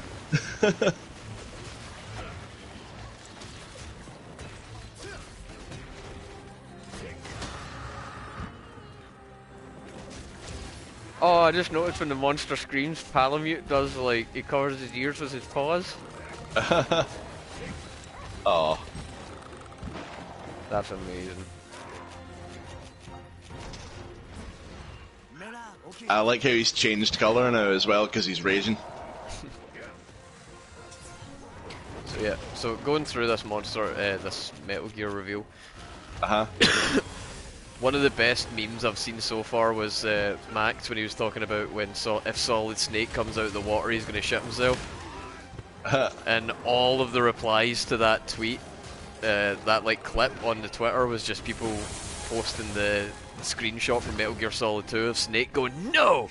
That is not Solid Snake!" Which I appreciated, because I was sitting in the room. So I think Florin, I was watching it with him. I think he was like, "Yo, Solid Snake," and I was like, "No!" Uh-oh, we run the risk of running into something yet else. The third monster of the stage is fucking just... Rujang? No. It's a monster that's not been here for a little while, but he is returning in this game, and I love him so much. We will see him when we see him then. Not sure if he might come this way. A few things from the trailer that have since been discussed and debunked, but at the time hadn't been. So the first thing that I noticed right away was that Snake, or Big Boss, whatever you want to call him, did not speak. He didn't say the line. He's got a very famous catchphrase, "Kept you waiting, huh?" And he didn't say it, and that got me worried, because that to me means we don't have a voice for him yet, which to me means we don't have David Hayter voicing him, which to me means that bitch ain't Snake. But it has allegedly since come out, Konami have put out a statement saying that they have kept the original voice files or voice cast. Yeah. The way it's worded, it sounds as if they're not re-recording lines, they're just going to use the original audio tracks and like kind of upscale them a wee bit. Which I'm fine with. I think that Snake Eater was the performance of David Hayter's career. I don't know if there's any possible way he could deliver those lines again in a better way that would give it more meaning, and I also think that there's a few other things to do with the voice cast that would create a few issues if we did go for a full re-recording. Particularly, I don't know if you're aware of this, did you ever play Snake Eater? I don't think I did, no. Right, well there's a main character in it. She is one of the most main characters in the whole thing. Her name's Eva. Right? If you're following the lore of Metal Gear, Eva is actually the woman who was the surrogate for Solid Snake and Liquid Snake. Like, she is the womb that they were grown in. So she's that important to the lore. She has a lot of speaking lines in Snake Eater. And as far as I'm aware, to this day, nobody actually knows who voiced that character. In the credits, she's been given a pseudonym. Her name has never been revealed in like any behind-the-scenes material. Nobody has ever came forward to say I was the voice of Eva in Snake Eater. Oh, here he is! Yo, I love this guy too. Volvidon. Volvidon, that's him. What an icon of the realm. Alright, I'm gonna knock Volvidon down, and if you want to get on him. Got him. Let's start smacking this bitch up. Yeah, so nobody actually knows who the voice actress for Eva was. So to get her back would be a challenge in itself, because you'd have to figure out who the fuck it was in the first place and see if she'd be up for it again. So I think what that means is they're just going to use the original voice files and not change anything, which I'm fine with. It just means that they have to stick, I guess, line for line to the original experience. Yeah. Which is fine. I don't think we're in the realm of like RE2 remake where we're going to change things and make them better. I think that this is a game very much that they should just leave it the way it is, because it's a beloved classic, and Konami don't exactly have any goodwill left with the fans, so they need to be real goddamn careful. They've had years off of AAA game development, so they're going to be rusty. They're working with something that is regarded as the best in one of the best franchises, never mind like of its console generation and like that. One of the most beloved franchises in video games. And it's regarded as the most beloved one of the most beloved franchise, so it's a lot they're playing with. There's a lot they could fuck up here. Yeah, for sure. But if we're using the original voice files, that's great. That means we get David Hayter in some capacity, and that's all any Snake fan really wants. Yep. And other things as well. The studio that's actually making it, the development team, was kept a secret. It wasn't announced. There was nothing to suggest who's actually making this game, and when you saw the tweet that was put out after it, it was signed from development team. Well, that development team's not has been announced since then, though, right? It has since, yes, but at the time it wasn't. But the development team has been announced as an in-house Konami team working with the assistance of Virtuous Studios. Yes. Virtuous have previously done quite a few kind of upscales and crossovers. Yep. Quite a few good ones as well. The one that I think that they are most regarded for was they got Nier to run on the Switch. Right, yeah, okay. Which, as far as I've heard, is like some kind of god port. There's no shot that that game should ever have worked on this console, but they made it happen somehow, so that's quite a promising thing to start off with. Yeah, I have no idea how Nier Automata could run on a Switch. Allegedly it does, and very well. Mm. So, yeah, madness. What are these things up here? Oh, they're shooting, like, stones at Puki. What? Why are they shooting stones at Puki? What the fuck are they? Oh, they're fucking him up. I'm getting wound up by the Baroth trying to get to you, but I'll be as quick as I can. There's some, like, little things on the side of the cliff that are just constantly pelting Puki with rocks. Are they like felines or something? No, they look like hermit crabs.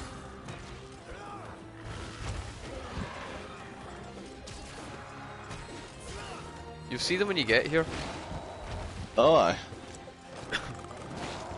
They were just constantly pelting it with rocks, and it was taking 8 damage a rock. It was nuts. See if I can get them to activate again. I did say small monsters list updated just then, so.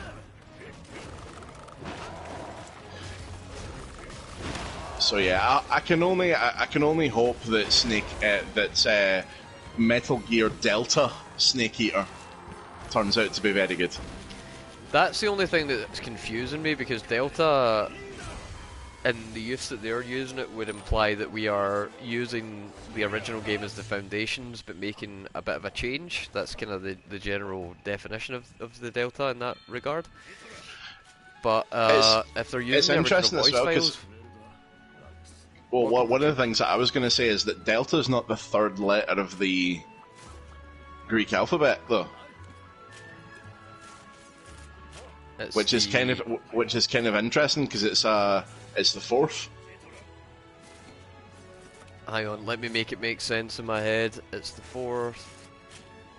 Metal Gear. Nah, because chronologically it would be the first. Yeah. Alpha, Beta, Gamma, Delta. I think it's a triangle, and it means kind of something roughly similar to what they're going for. But either way, the naming convention doesn't bother me too much. I'm not that bothered about it, especially when they are. It's another huge thing to talk about, but they are bringing back the original Snake Eater in a capacity as well, so that just saves a bit of confusion. They are. That was the thing that really got me out of my chair and made me squeal, seeing that we are getting the Metal Gear Master Collection.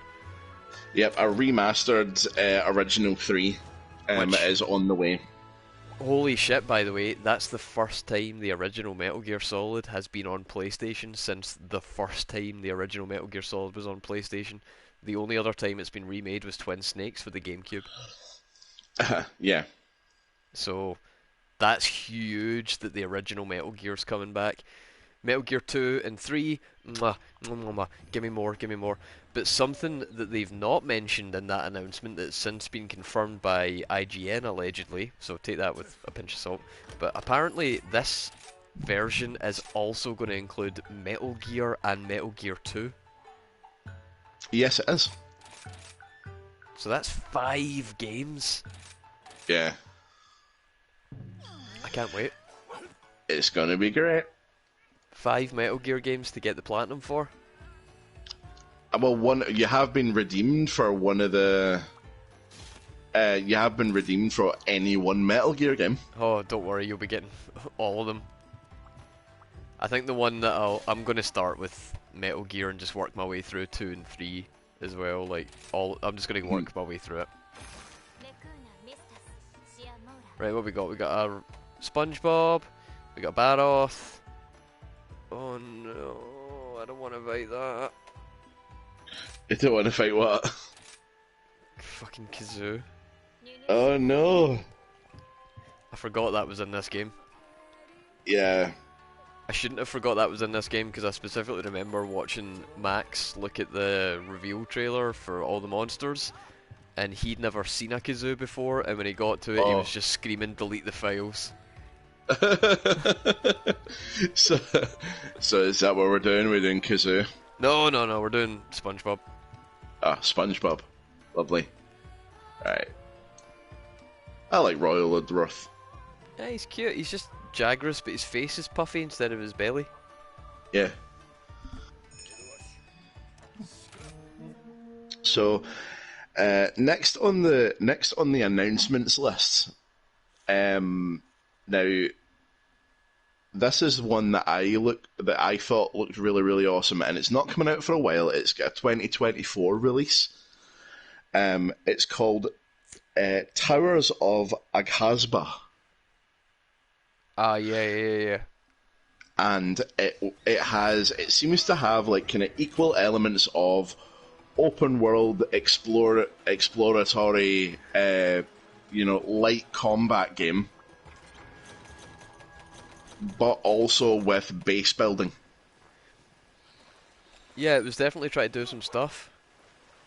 And there's a lot to that, I mean, it almost looked like a sort of single player, potentially multiplayer, but it was kind of on the same level as like something like Ark or Valheim. It looked like Breath of the PlayStation.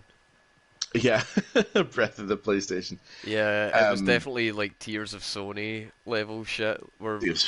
That was something that I've noticed about the current way that games are moving. See, you can always tell though when something really majors came out because like 2 years, 3 years later, other things are copying it because that's the development cycle. But did you not notice that this State of Play had a really high amount of pastel open world Zelda likes? Yes. Like pastels are back, baby. And there's a reason they did that on the Switch, guys. You don't have to do that on a PS5. Yeah. SpongeBob, you look spongier than ever. It just made me think like, wow, you guys are shamelessly copying Zelda without realizing that it had an art style like that because of limitations, and we can do better, but you're choosing not to. Well, I mean, the art style, and particularly the current generation of Zelda games, it is very much a choice. It's like they're doing it as like that kind of almost cell shaded kind of thing. It's like cell shaded anime. Yeah, it hides the limitations of the hardware that it's been developed on. Yeah, it does, but like it's also like appears to be very much a sort of stylistic choice as well. Because like the brightest colors in the whole game, right? So in Breath of the Wild, the brightest color was the blue and orange that you got from the ancient technology, and in Tears of the Kingdom, it's like that sort of like cyber green. Yeah. So like it's it counts on those colours to make a lot of the environments. And like there is a very much an artistic choice as well as it like being presumably option down in terms of graphics. I'm just not sure. Apparently they spent a year polishing it. Really? Yeah. Wow, it must have looked real rough before. Yeah. Not like, yeah, it is totally an art choice. It is a stylistic choice, and the art direction of the game is beautiful. But I don't know where that art style, whether it began with the art style and we worked it around the technical limitations, or whether it began with the limitations and we worked the art style around that. Mm. You know what I'm saying? Well, regardless, it's a great game. Yeah. And like this Terrors of Agasba, it does look kind of. It does look as if there's a good bit of jank to it already, but if it's not out until 2024, then they've got time to polish that up.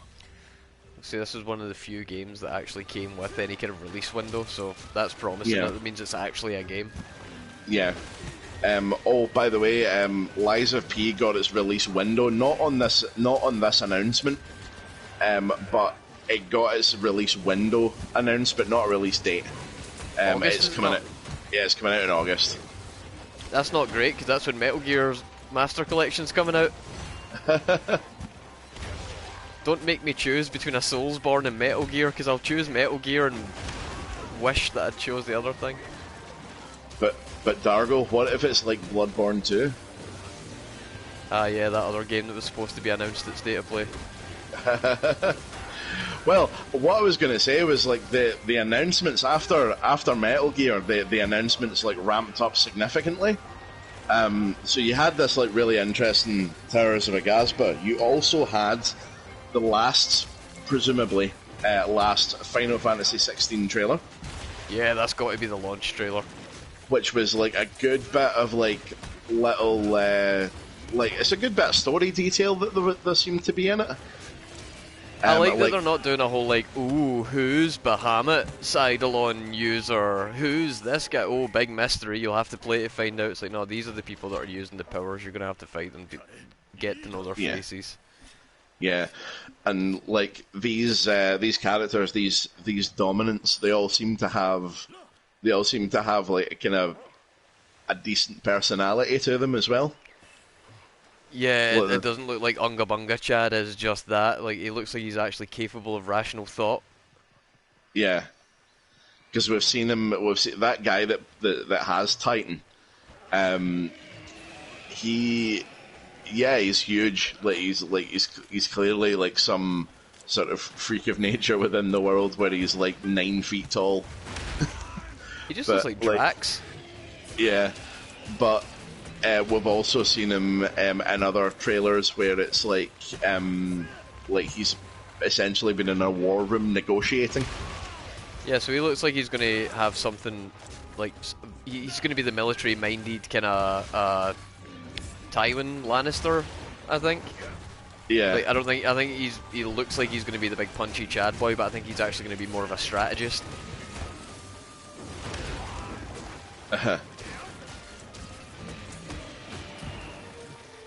But really, we just need to wait and see. But yeah, 16. You don't need to show me anymore, Sony. I'm sold. Yep. I'm so sold. Yep. As soon as you said Yoshi P, I was in.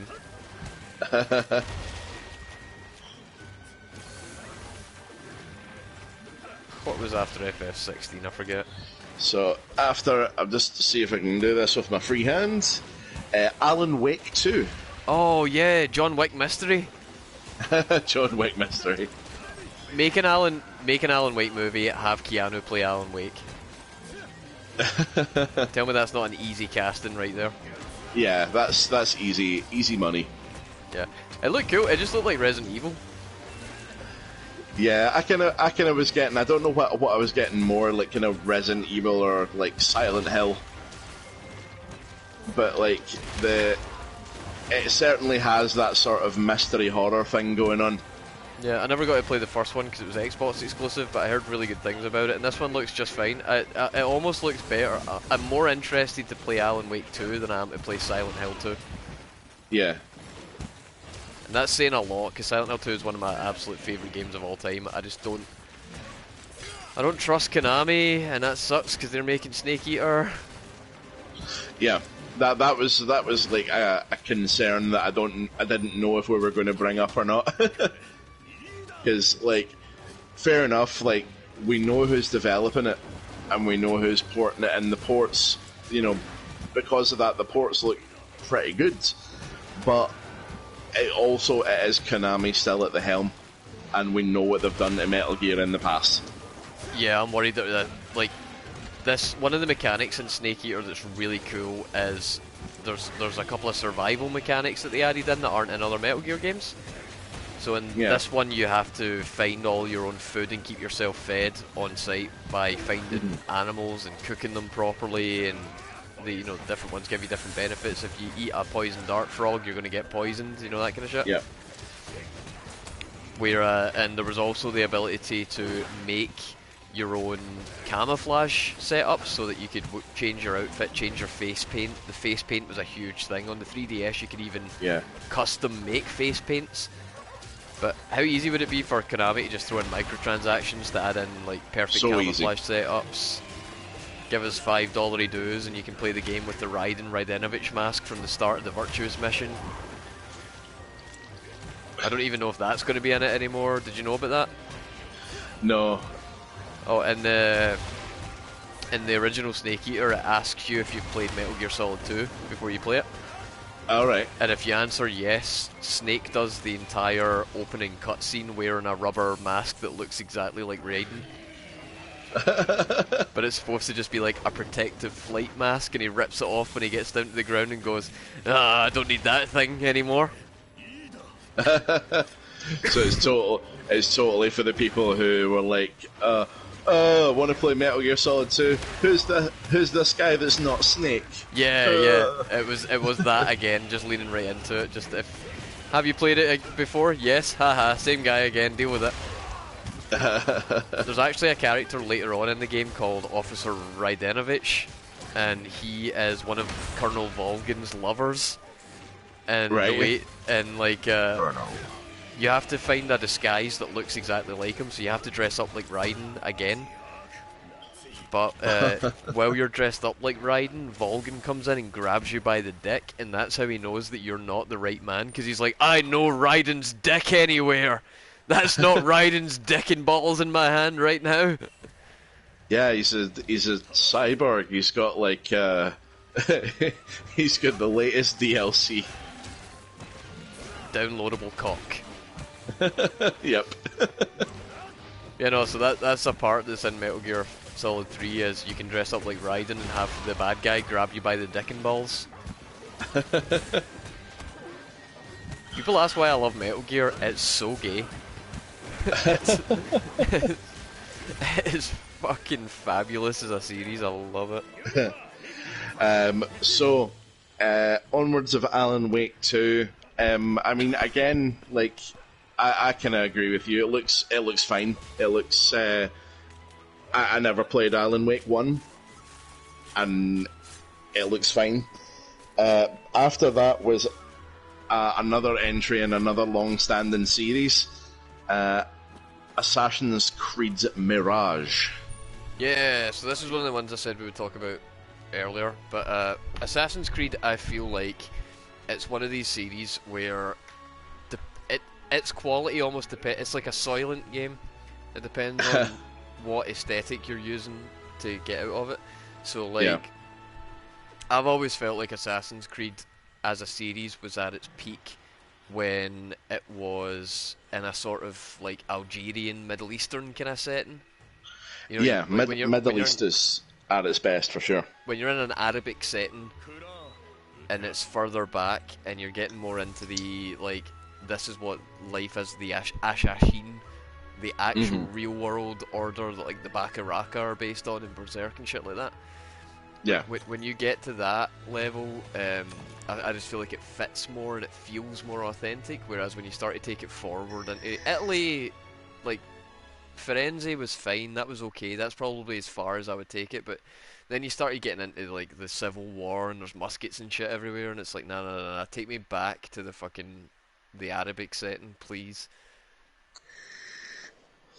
Yeah, and I think it's definitely a return, seemingly a return to form for it potentially, because you have a lot of the games that are in that setting are quite well received generally, and recently Assassin's Creed has been quite hit or miss.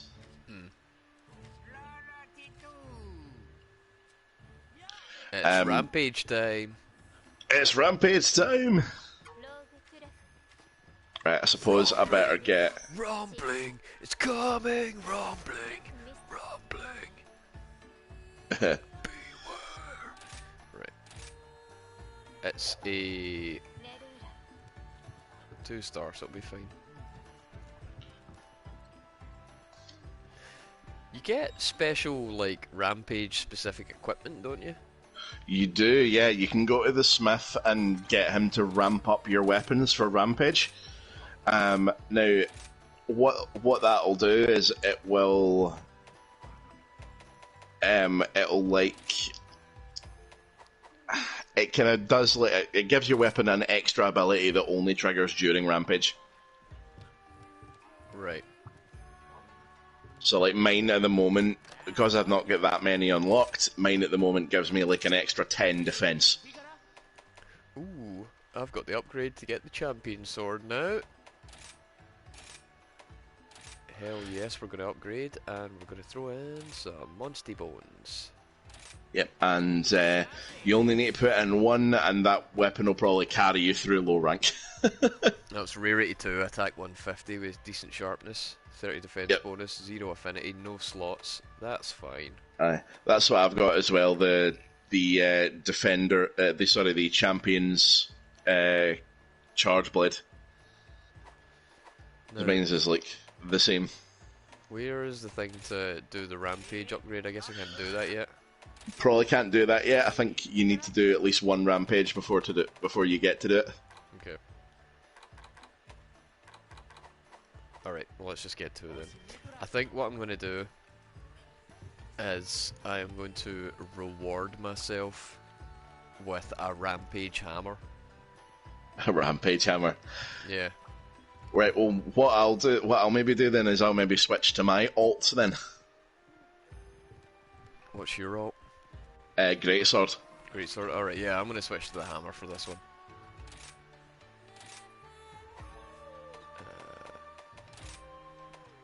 Let's go for Defender Hammer. Should be able to upgrade that as well, actually. Oh, that looks right. That looks so much better having a hammer on me. Yeah, that's I'm feeling it.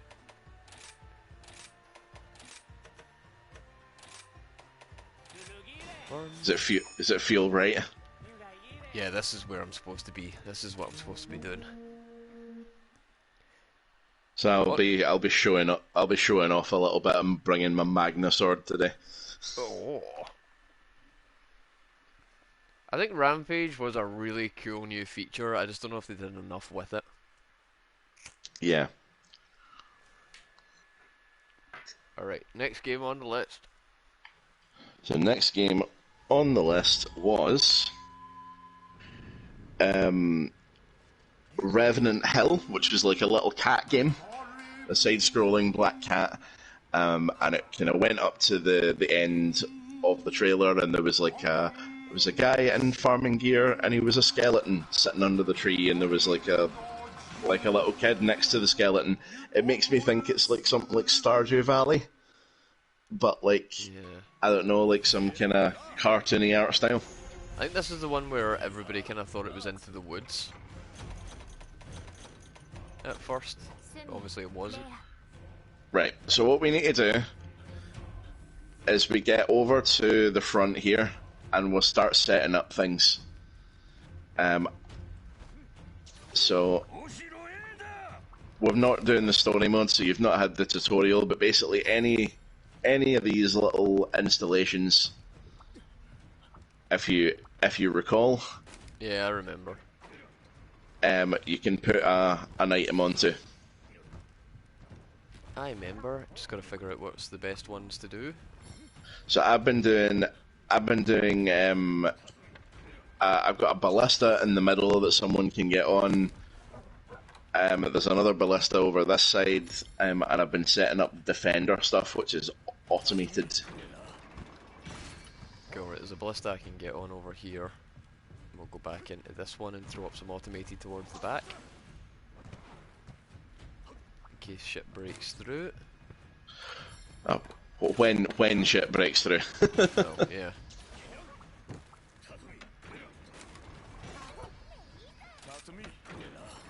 Alright. I'll leave Elder Fugen to you.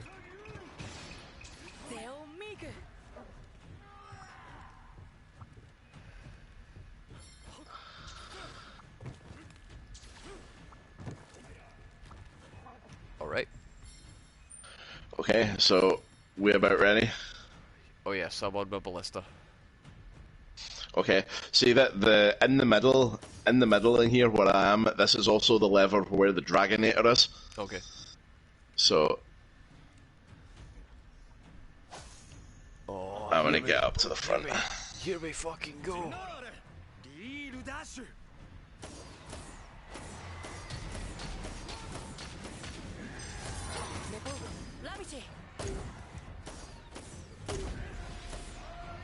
Easy.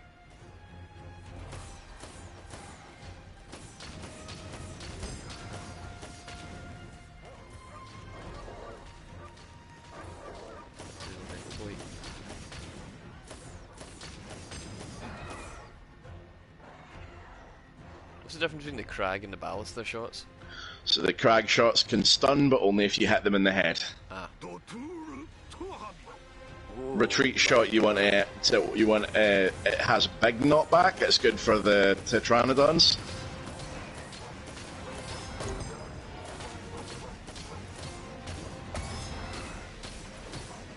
Oh shit, he does not care. Yep. And I remember you kind of want to stay on the ballista until it tells you that it's time to go out attacking stuff. Yeah. There's a thing called the counter signal that gets run, and basically it's like a power up for all the regular moves.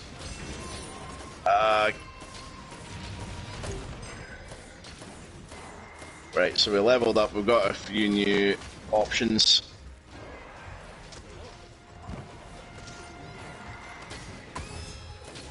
Right. I need to kill that Agnesum. There's some kind of defensive move as well, isn't there? R1.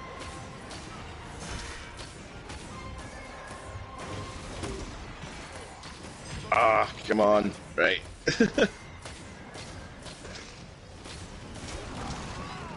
Ruh-roh. My ballista's down. What does this do? Oh, that's the Dragonator. Shit. Yeah, that's the Dragonator. Don't want to be using that right now.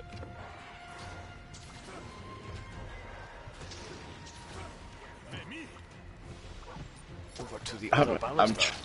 I'm trying to set something up in the middle, but this Agnesum keeps knocking me off.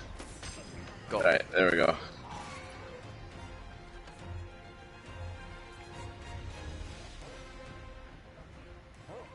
Look how framey you are moving on my screen. That's great.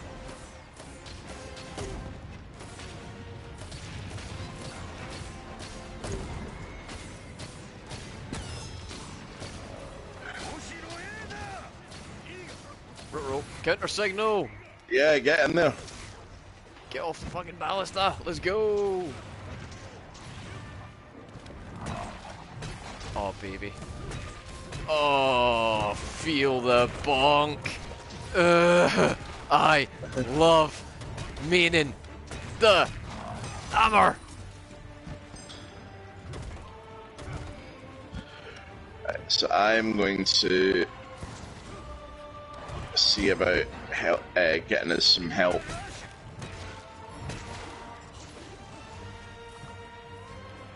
I've stolen a monster.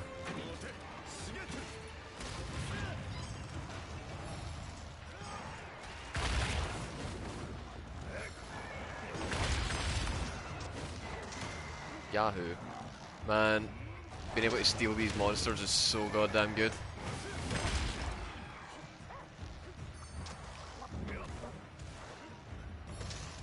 Alright, let's go, little monster. Mounted Punisher!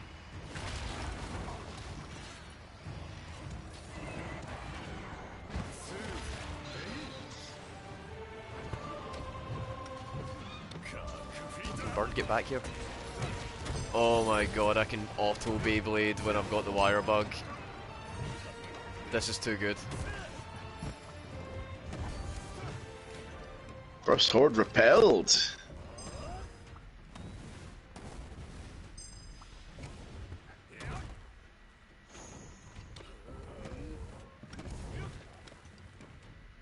New monsters appearing. Shit, alright, so now we want to set up some new stuff. Yeah, so if we set up, there's dragon bait here, which I'm just setting up in front of the Dragonator. We can get some of these ballista, we'll get this ballista set up as a defender cannon instead.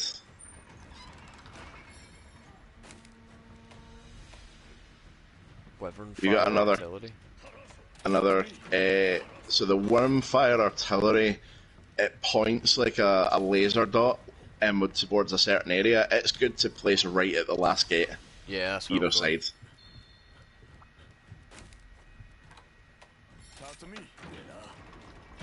Fucking sick. Get a wee defender cannon in here. You've got the other wyvern fire there. Yep, just covering this little bottleneck. Alright. We've got a whole bunch of defender boys out. Got a manual cannon in this middle one. And I've got one off to the side here as well for me. Cool. In that case,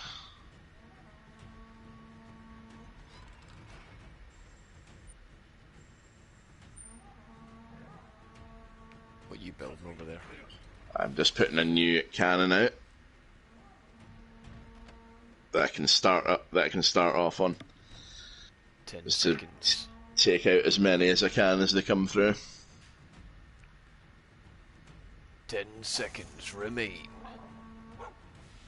Here they come. Alright, we got this. Fuck, they're coming in fast.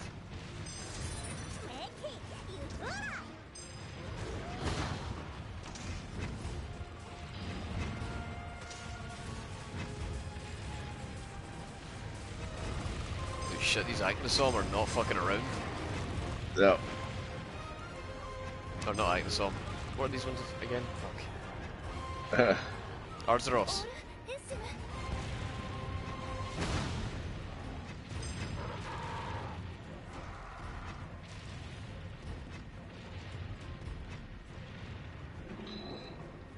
Alright. Right.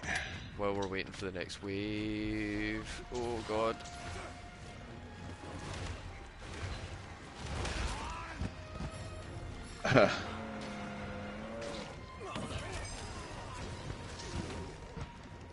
Oh shit. Say, Oh fuck. say hello to my little friend. There's a Gravios all the way up at the back, banging on the door. Oh shit. Right. Okay. It's cool. Counter-a-gong! All right then. Time to get in the thick of it. Oh, you big fuckhead.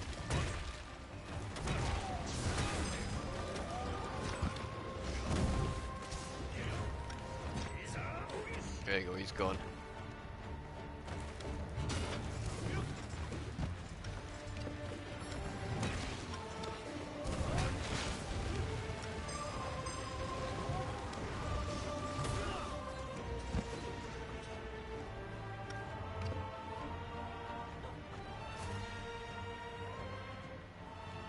Okay, we need to get 2 more cannon repels. And a few more elemental things.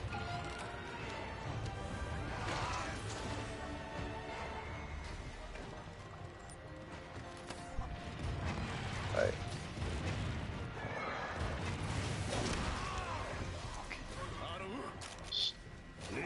Oh my god. Come on, Pukey, let me up.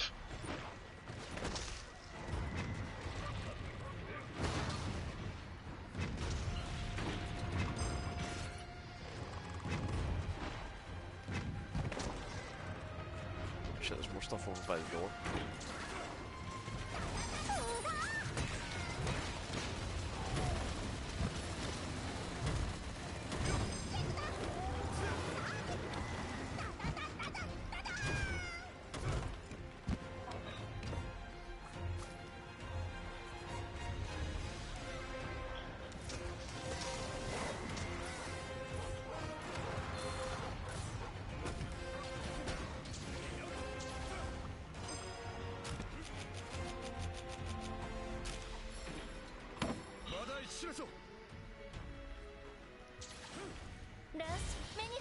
Oh, Okay, fuck. last wave, big Rathian.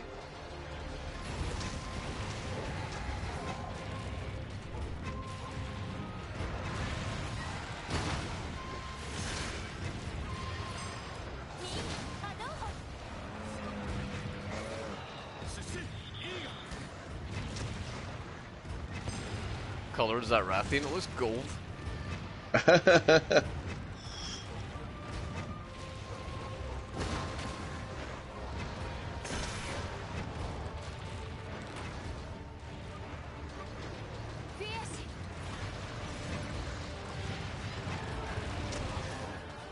Oh shit, the door's getting fucked up. I'm on my way.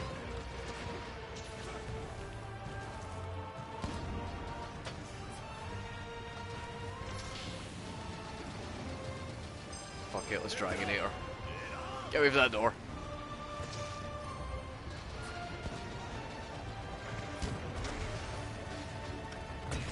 Oh shit, the counter signal's up as well, let's go. Yeah.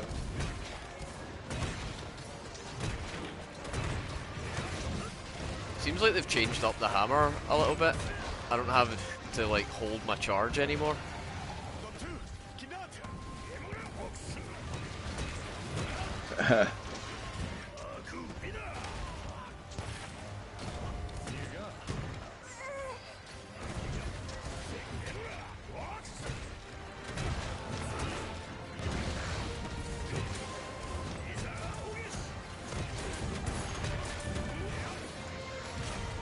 Bitch. Yeah. Run at me when I'm holding a hammer.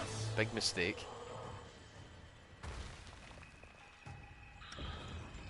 Hey Charlotte, how's it going? Hey, how we doing? Doing very good. So next after Revenant Hill was Grand Blue Fantasy. Now this actually looked really good. I've never played any of the Grand Blue series, but it looked very kind of Dragon Age, and I was worried for a little while because like I wasn't 100% sure whether it was Genshin Impact or not. And I was like, oh man, this looks really good. Am I going to have to play Genshin Impact now? It's getting scary in it. But no, it looked Grand Blue Fantasy looked pretty good. I was quite impressed with that one. I'm pretty sure Grand Blue started its life as an RPG series and then it moved over into the fighting games that we know and Yeah, love. it spins off to fighting games, or it spins off from fighting games to RPGs. I'm not sure which. Yeah, and this is it spinning back. Yeah. So yeah, that could be potentially really good. Next up is Street Fighter 6, of course, which Yep. we've just not too long ago had like new announcements for characters getting added in. I don't need to see any more of this. I'm sold. I want it. Yeah, again, say less. People will buy it. This is the opposite problem that Deathloop had, where it was just Yeah. like, let's show every trailer and every game show 2 or 3 times and make them look worse and worse as they go on. And the more I saw of it, the more I was like, I don't want to play this fucking game. Get that thing away from me. This is the opposite. This is like, don't show me it. I already want to play it. So next up is one called Ultros. Unfortunately, it's not. It's not about a purple octopus. Yeah, it's not on Call Outy. But what it is, it's a psychedelic sort of. It looks like Dead Cells, but it's but it's really psychedelic color-wise. Yeah, it looked fine. There's so many things that they're putting out that they just look fine. Right, okay, what's next? So muddy, hard-headed. That's a Baroth. That's a Baroth. Oh well. That's a paddling. Let's fight him. Now, Baroth is not a good monster to fight with a sword and shield, so I feel like I may have to stick with the hammer for this one too. Oh dear. Okay. I've gone back to Charged Blade, but only because he charges quite a lot, and if I could get like I could get a stun off with a shield possibly. Yeah, that would be pretty hot. I'm just wanting to figure out how they've changed my precious hammer. I don't have to like do the thing where I make it glow and then hold the charge while I'm running around anymore. It seems like while I hold R2 it just automatically applies that buff, so it's... Yeah, it's a lot different. In between streams as well, I'll get more into doing the, the special moves that you can get in this one.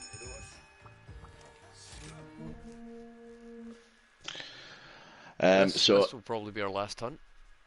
So yeah, that's flown in. It really has, man. This has been the quickest fucking stream we've ever done. Well, let's see if we can bash through the rest of this now, shall we?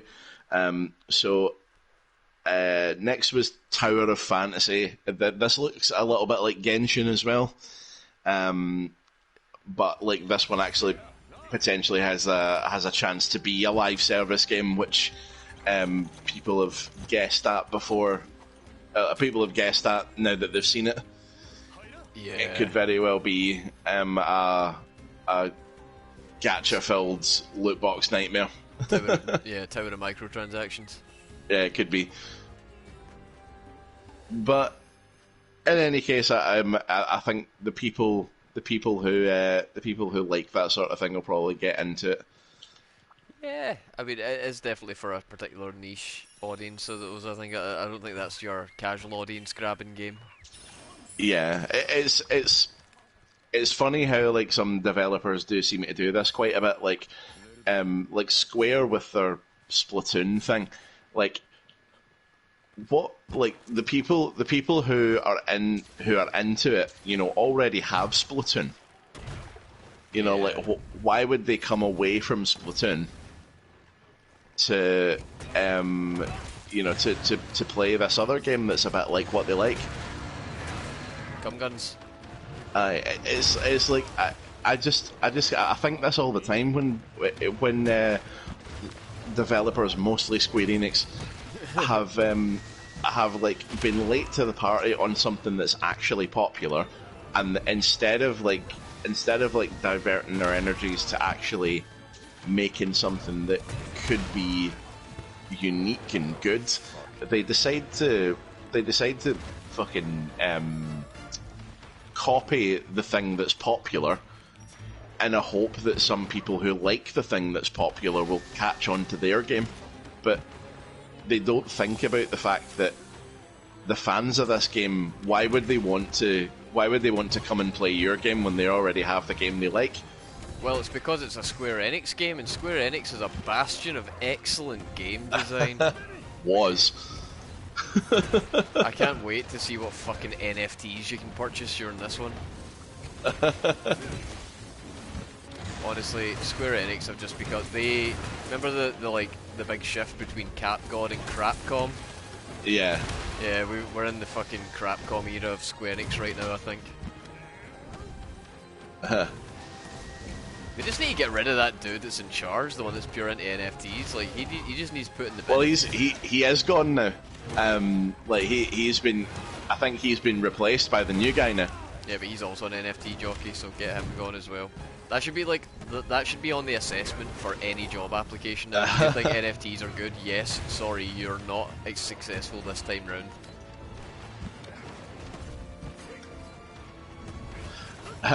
What? The question there should be just like, what the letters NFT? What does it mean to you? Yeah. And if someone goes on a big crypto rant, then you don't hire them. But if someone then says not for trade, you're like, oh, TCG guy. Ah, yeah, okay.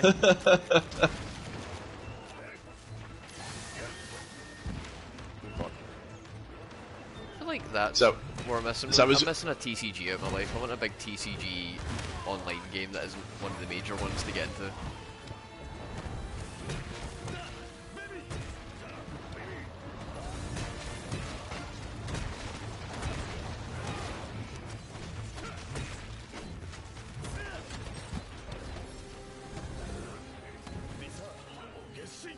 oh, he's away for a roll in the muck. Holy shit! That was a cool move. Yep, and I know how to do it. I am the Beyblade! Said I whiffed. I used to only be able to do missed. that. I used to only be able to do that off of like small ramps. This is god tier. Come here, you fuck, I want to use my wirebug move on you. Let's Beyblade! Oh, it's so good.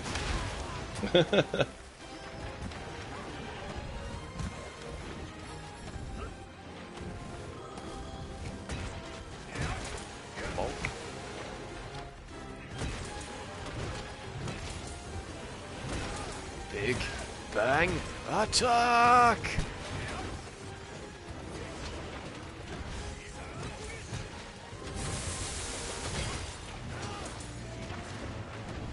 What's that up there looking down on us? Is that a Rathian? I think. That's a Rathian. Yeah, I think it might be. And it's just set the Baroth on fire. Nice. That's what we like to see. Do you want to ride on a Rathian? Sure.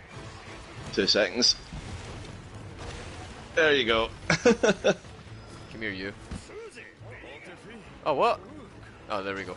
I thought we'd like whiff the opportunity, but no, I just took ages to stand up. Right, where are you, Baroth? I've got some poison for you.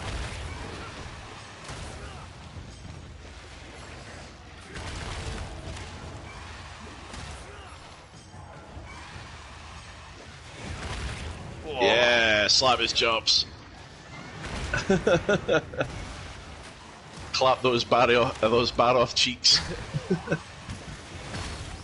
Bam! And the mounted Punisher! Not even the environment's safe from the mounted Punisher. Oh god, it's still going.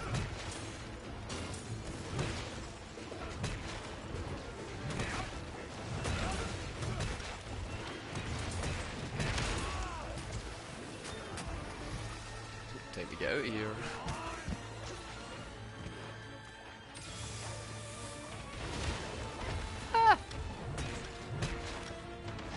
Where'd he go? Oh, there he is. Yeah, he came up after me because I was taking a potion. What an asshole. Oh, why did he move?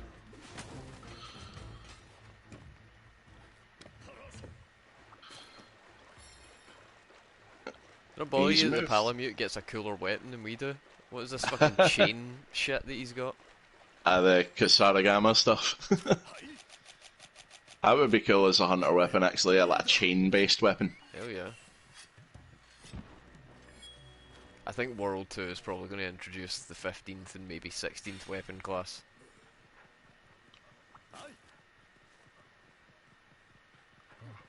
Okay, so we've got Baroth and Rathian again in the same zone. Yeah, Rathian's drinking like it's fucking... It's really fucking chugging it like it's been out playing sports all day.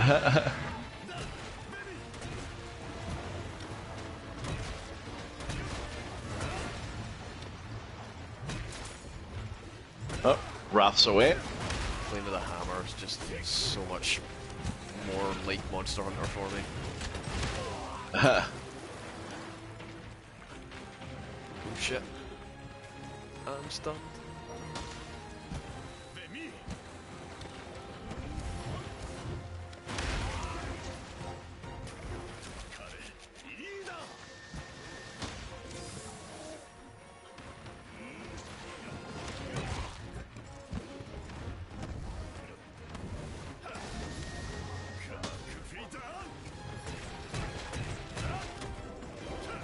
Oh, bunked ahead, now you're tired.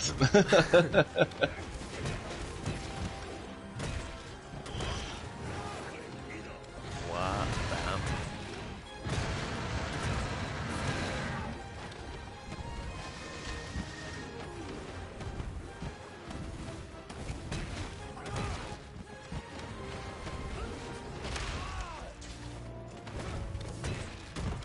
I love the versatility of being able to like wire bug onto a wall and then like immediately jump off it and change direction and shit.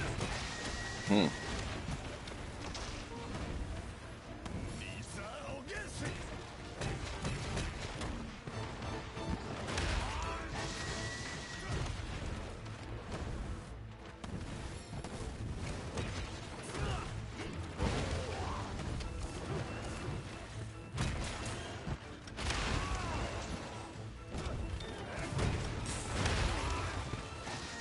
Oh shit. Gotta heal.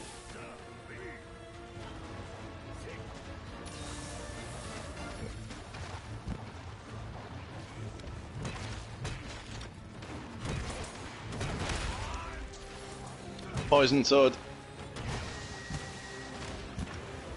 Don't know if that got him or not. No, I don't think it did. He'll have a resistance after being poisoned from Rathian though. Yeah. Fair point. Yeah, I remember. The god toads aren't that great. Except for Yellow Boy. He's the fucking destroyer of worlds.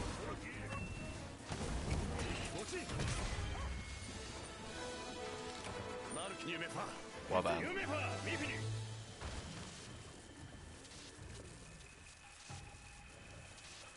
So where does Baroth fall on our tier list? Baroth's a pretty reliable boy, but he's nothing special. Even design-wise, he looks great, but he's nothing to write home about. He's not Namiel. Yeah. So, I'll put him in probably like, I don't know, B. B. Maybe C. Okay. Maybe C. Yeah, I think C as well. Yeah. He's fine for what he is. He doesn't have anything like fairly like beyond the mud. The mud is the only kind of unique part of the fight. Yeah. His gimmicks are great, but that is sadly what they are, gimmicks. Okay. And we also have Rathian. Perfect middle of the road. Like that is the dead. Rathian and Rathalos are dead center of the spectrum. Yep. They should be in B then. Yeah. Right in the middle. So I'll put Wrath/Wrath. Ian or loss. Cool, well that was a good night's hunting. We got up to 2-star quests. Yeah.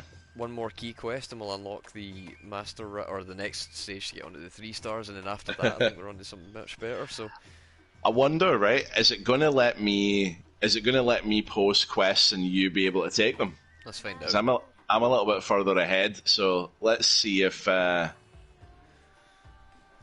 can post if I will be allowed to post a quest. While you're doing that, I'm going to pee. 2 seconds.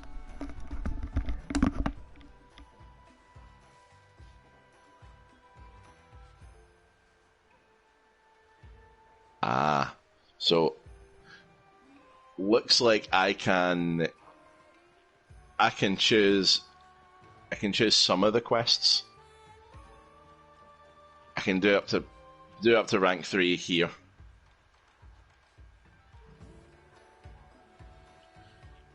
Also, sorry if that's happening for anybody else. I'm kind of getting a little bit of like sort of musical stuttering.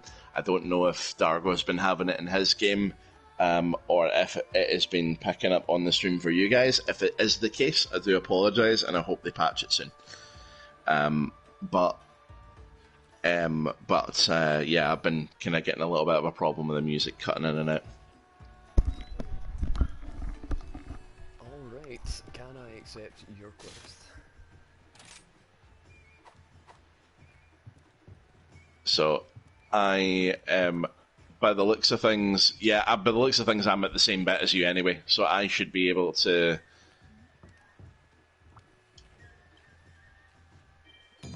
I should be able to post one there. Joining quest session. Yes, I can. Hey, nice. Cool.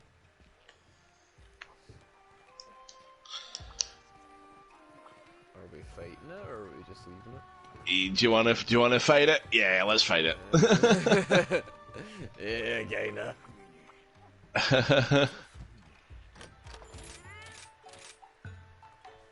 Plus, it's Mizusune, so. Yeah, he's pretty sweet. It's Bubbles. And I guess I'll switch back to the old sword and shield for this one. Which I think is your Thursday if I remember right, is your Thursday co-host's favourite Monster Hunter monster. Yeah, I think that's right. I think I remember having that conversation. That's just because we haven't seen all of the entire franchise, you know? Namiel's right there. Yeah. To be honest, I think if she knew what Namiel was, I think she'd probably love that as well. It was one of the ones that when it showed up in World, it actually blew me away by design alone. Yeah. That intro cutscene was so hype. Yeah, its eyes just floating there, and all the lights. So cool.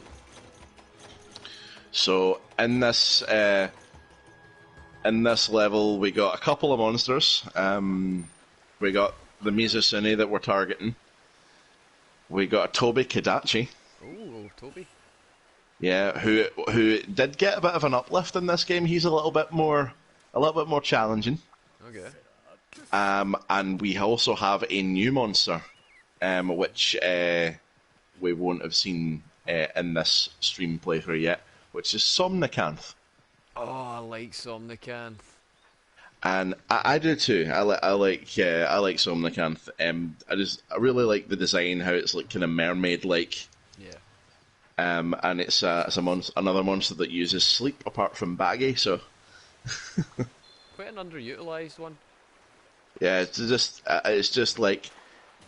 They have been like adding more monsters that can do it, like Nightshade Palumu and things like that.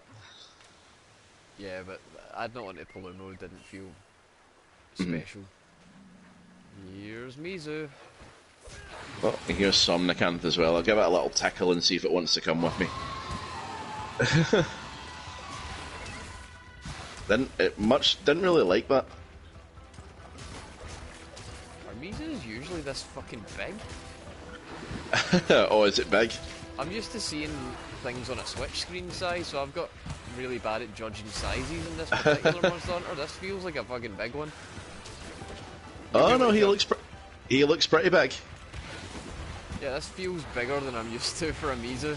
Normally I'm looking at it at eye level. I brought a friend. Oh, hi friend.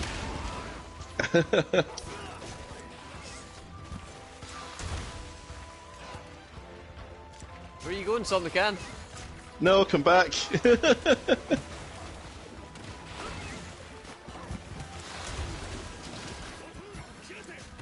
Yeah, am I tripping or is this thing fucking big? Yeah, this is a big one. This is a big Bubbles. Well, that tail's got to come off right away then. The soap dragon.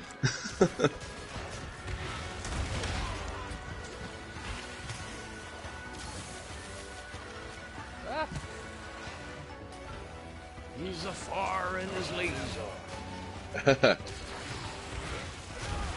He's got the Leviathan laser water. Oh god, I can't see what's happening.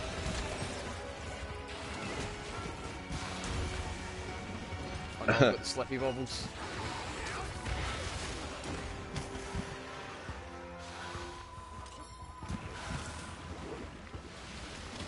I don't think I brought cleanser with me, so if I do get bubbled, it's going to be fun sliding around the place for ages.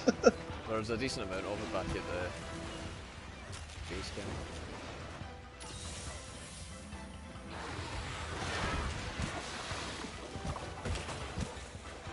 Man, Mizu's moveset is so interesting watching it slide around.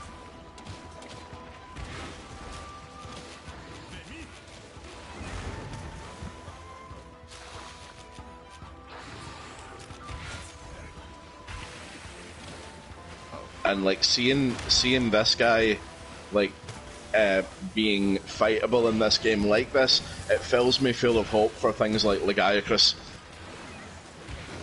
Yeah, That they can make that work. Rise was a bit less stringent with its like hitboxes and flicking through the world and stuff like that, so hopefully they'll take everything they've learned from this and apply it to World, like you say. I'm telling you, man, like that's the way to win the fan base over right away. Bring out World 2, have Laggy as the like poster monster from the reveal. Just to say, we did it guys, we figured it out. And then you show Marcella. Or a new monster, but it's that body type. And then like basically confirm that Legiacrus is also in it. yeah, because as soon as you show something with that type, people will be saying, well, why is it not Laggy? Yeah.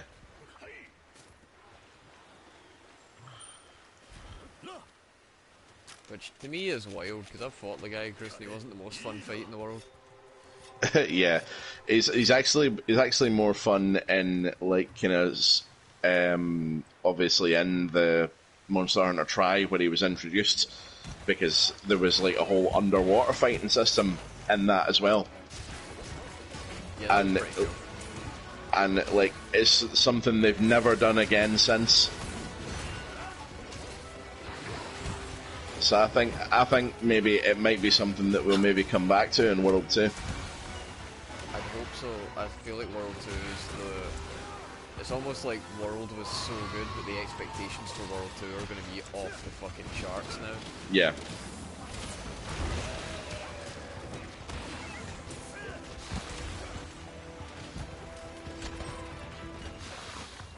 I just want to know where World 2 is going to be set. Are we going back to the old world? Because please take me back to the old world. Take me back to Castle Shrade proper. Yeah. Have recognizable past game Monster Hunter areas in those lovely visuals that we're hoping for. Just set World 2 in Poke Village. Just do it. Set it in Poke Village and open it up with a Tigrex chasing somebody with an egg.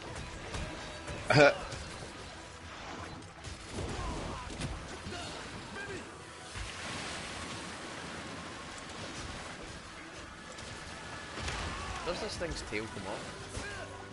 I think it does. There's something in this one that's tail looks like it should come off and it doesn't.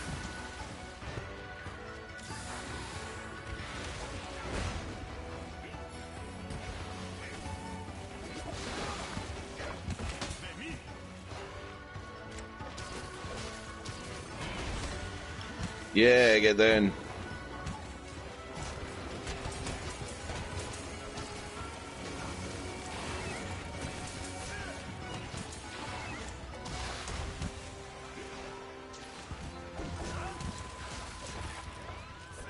Got a part break.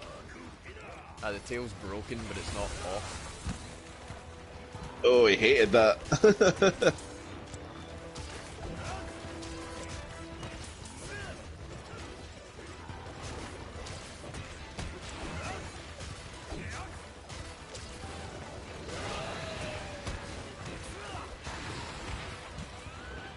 Another part break, goddamn. And another one.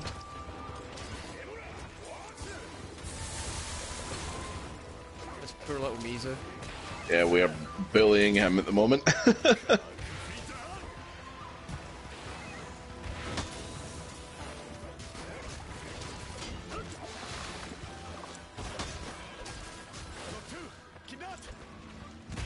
Look at the design on that, it's so pretty. You see what I mean? With like the kind of rainbow sheen across the scales. Yeah, and just admiring all the scales themselves, and like how they've managed to separate them all and get them to look so distinct individually. Like, man, this is a good ass port. Yep. And anybody said that this game didn't look as good as World, they're right, but it still looks just as good. Like, it looks fine. It's a slightly different art style, and it looks fucking great. Also, see if you can.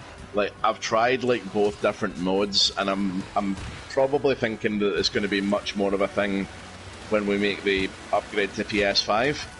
But see if you can stick the game in performance modes for prioritizing frame rate. Right. Because since I did that, the game has been running a treat. Oh yeah? Yeah, because it has a mode where it's like middle of the road. There's one that prioritizes graphics and one that prioritizes frame rate. And apparently on a PlayStation 5 you can get this at 60 FPS. Holy shit. Yeah. If you choose the performance. But there's also, as I say, there's also the option to have it like in like fancy, not quite world, but approaching 4K graphics.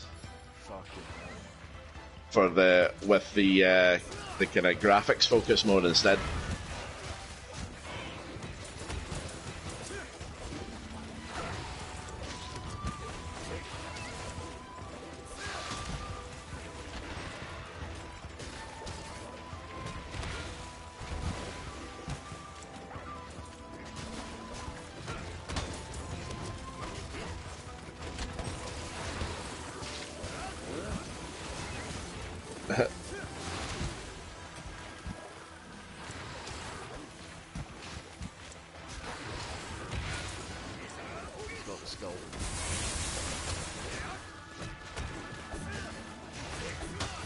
I love this monster's music so much.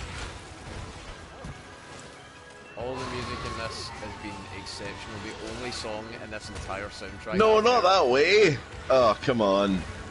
Oh no, Sonicant's gonna get the kill. See if we can get get him. Sonicant kill.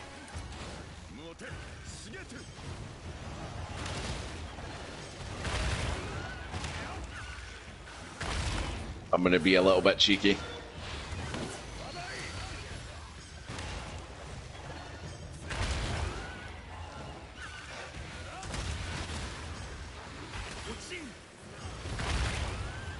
Launch.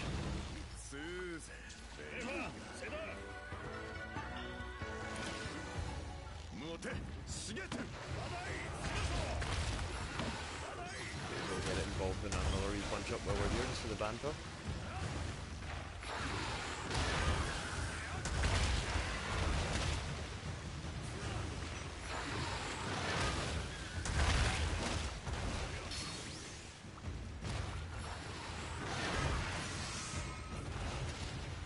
Man, riding around on Mizutsuri is so rewarding.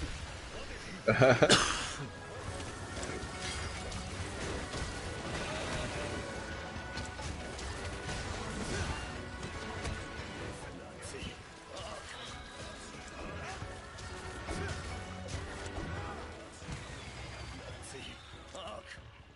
we collect all the fucking bits on the ground. How did all that go on and your barrel bombs never went off? I don't know. How is that even possible?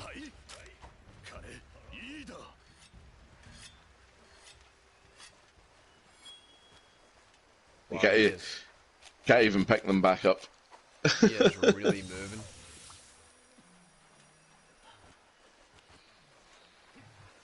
He is not interested in fighting us anymore.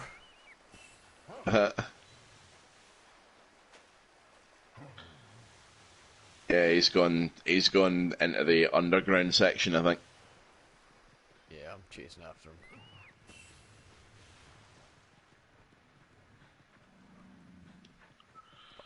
Is fucking Somnicant here as well? No. He's sleeping. No way to let you wake him up.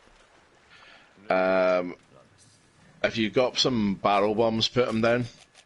I do not. Alright, I've got. It won't let me place anymore because of the thing, but I'll certainly do a wake up slap. Right. Right. Okay.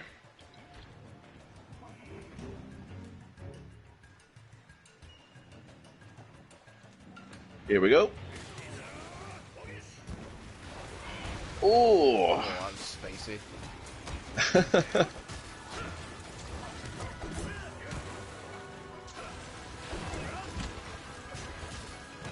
did I do the wire bug slam in this game?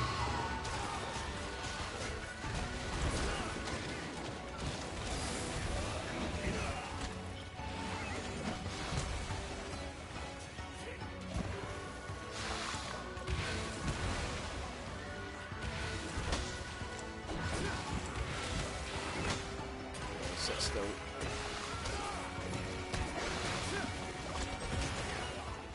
Oh. Time to die. Yeah.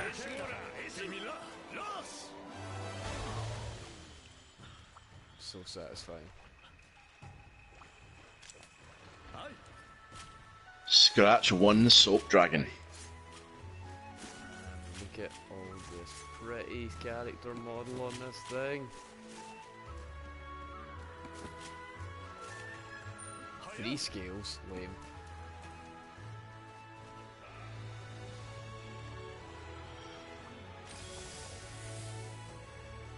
Oh god, right, well the trophy grind has begun on yet another Monster Hunter. Yep. You realise this means that I have to do this one and I have to do Sunbreak so that I've got every trophy available for Monster Hunter, like, ever.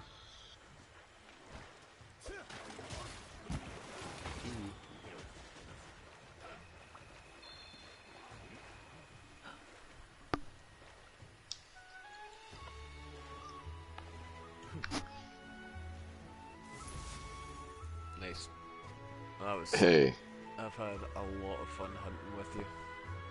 I've had a lot of fun too, and I'm looking forward to some more next week. Yeah, next week will be bigger and buffer and badder, and you'll see all the work I've put in because I plan on playing this quite a lot. Yeah, and I'll probably be going through the vast majority of the solo stuff up until like maybe the edge of high rank.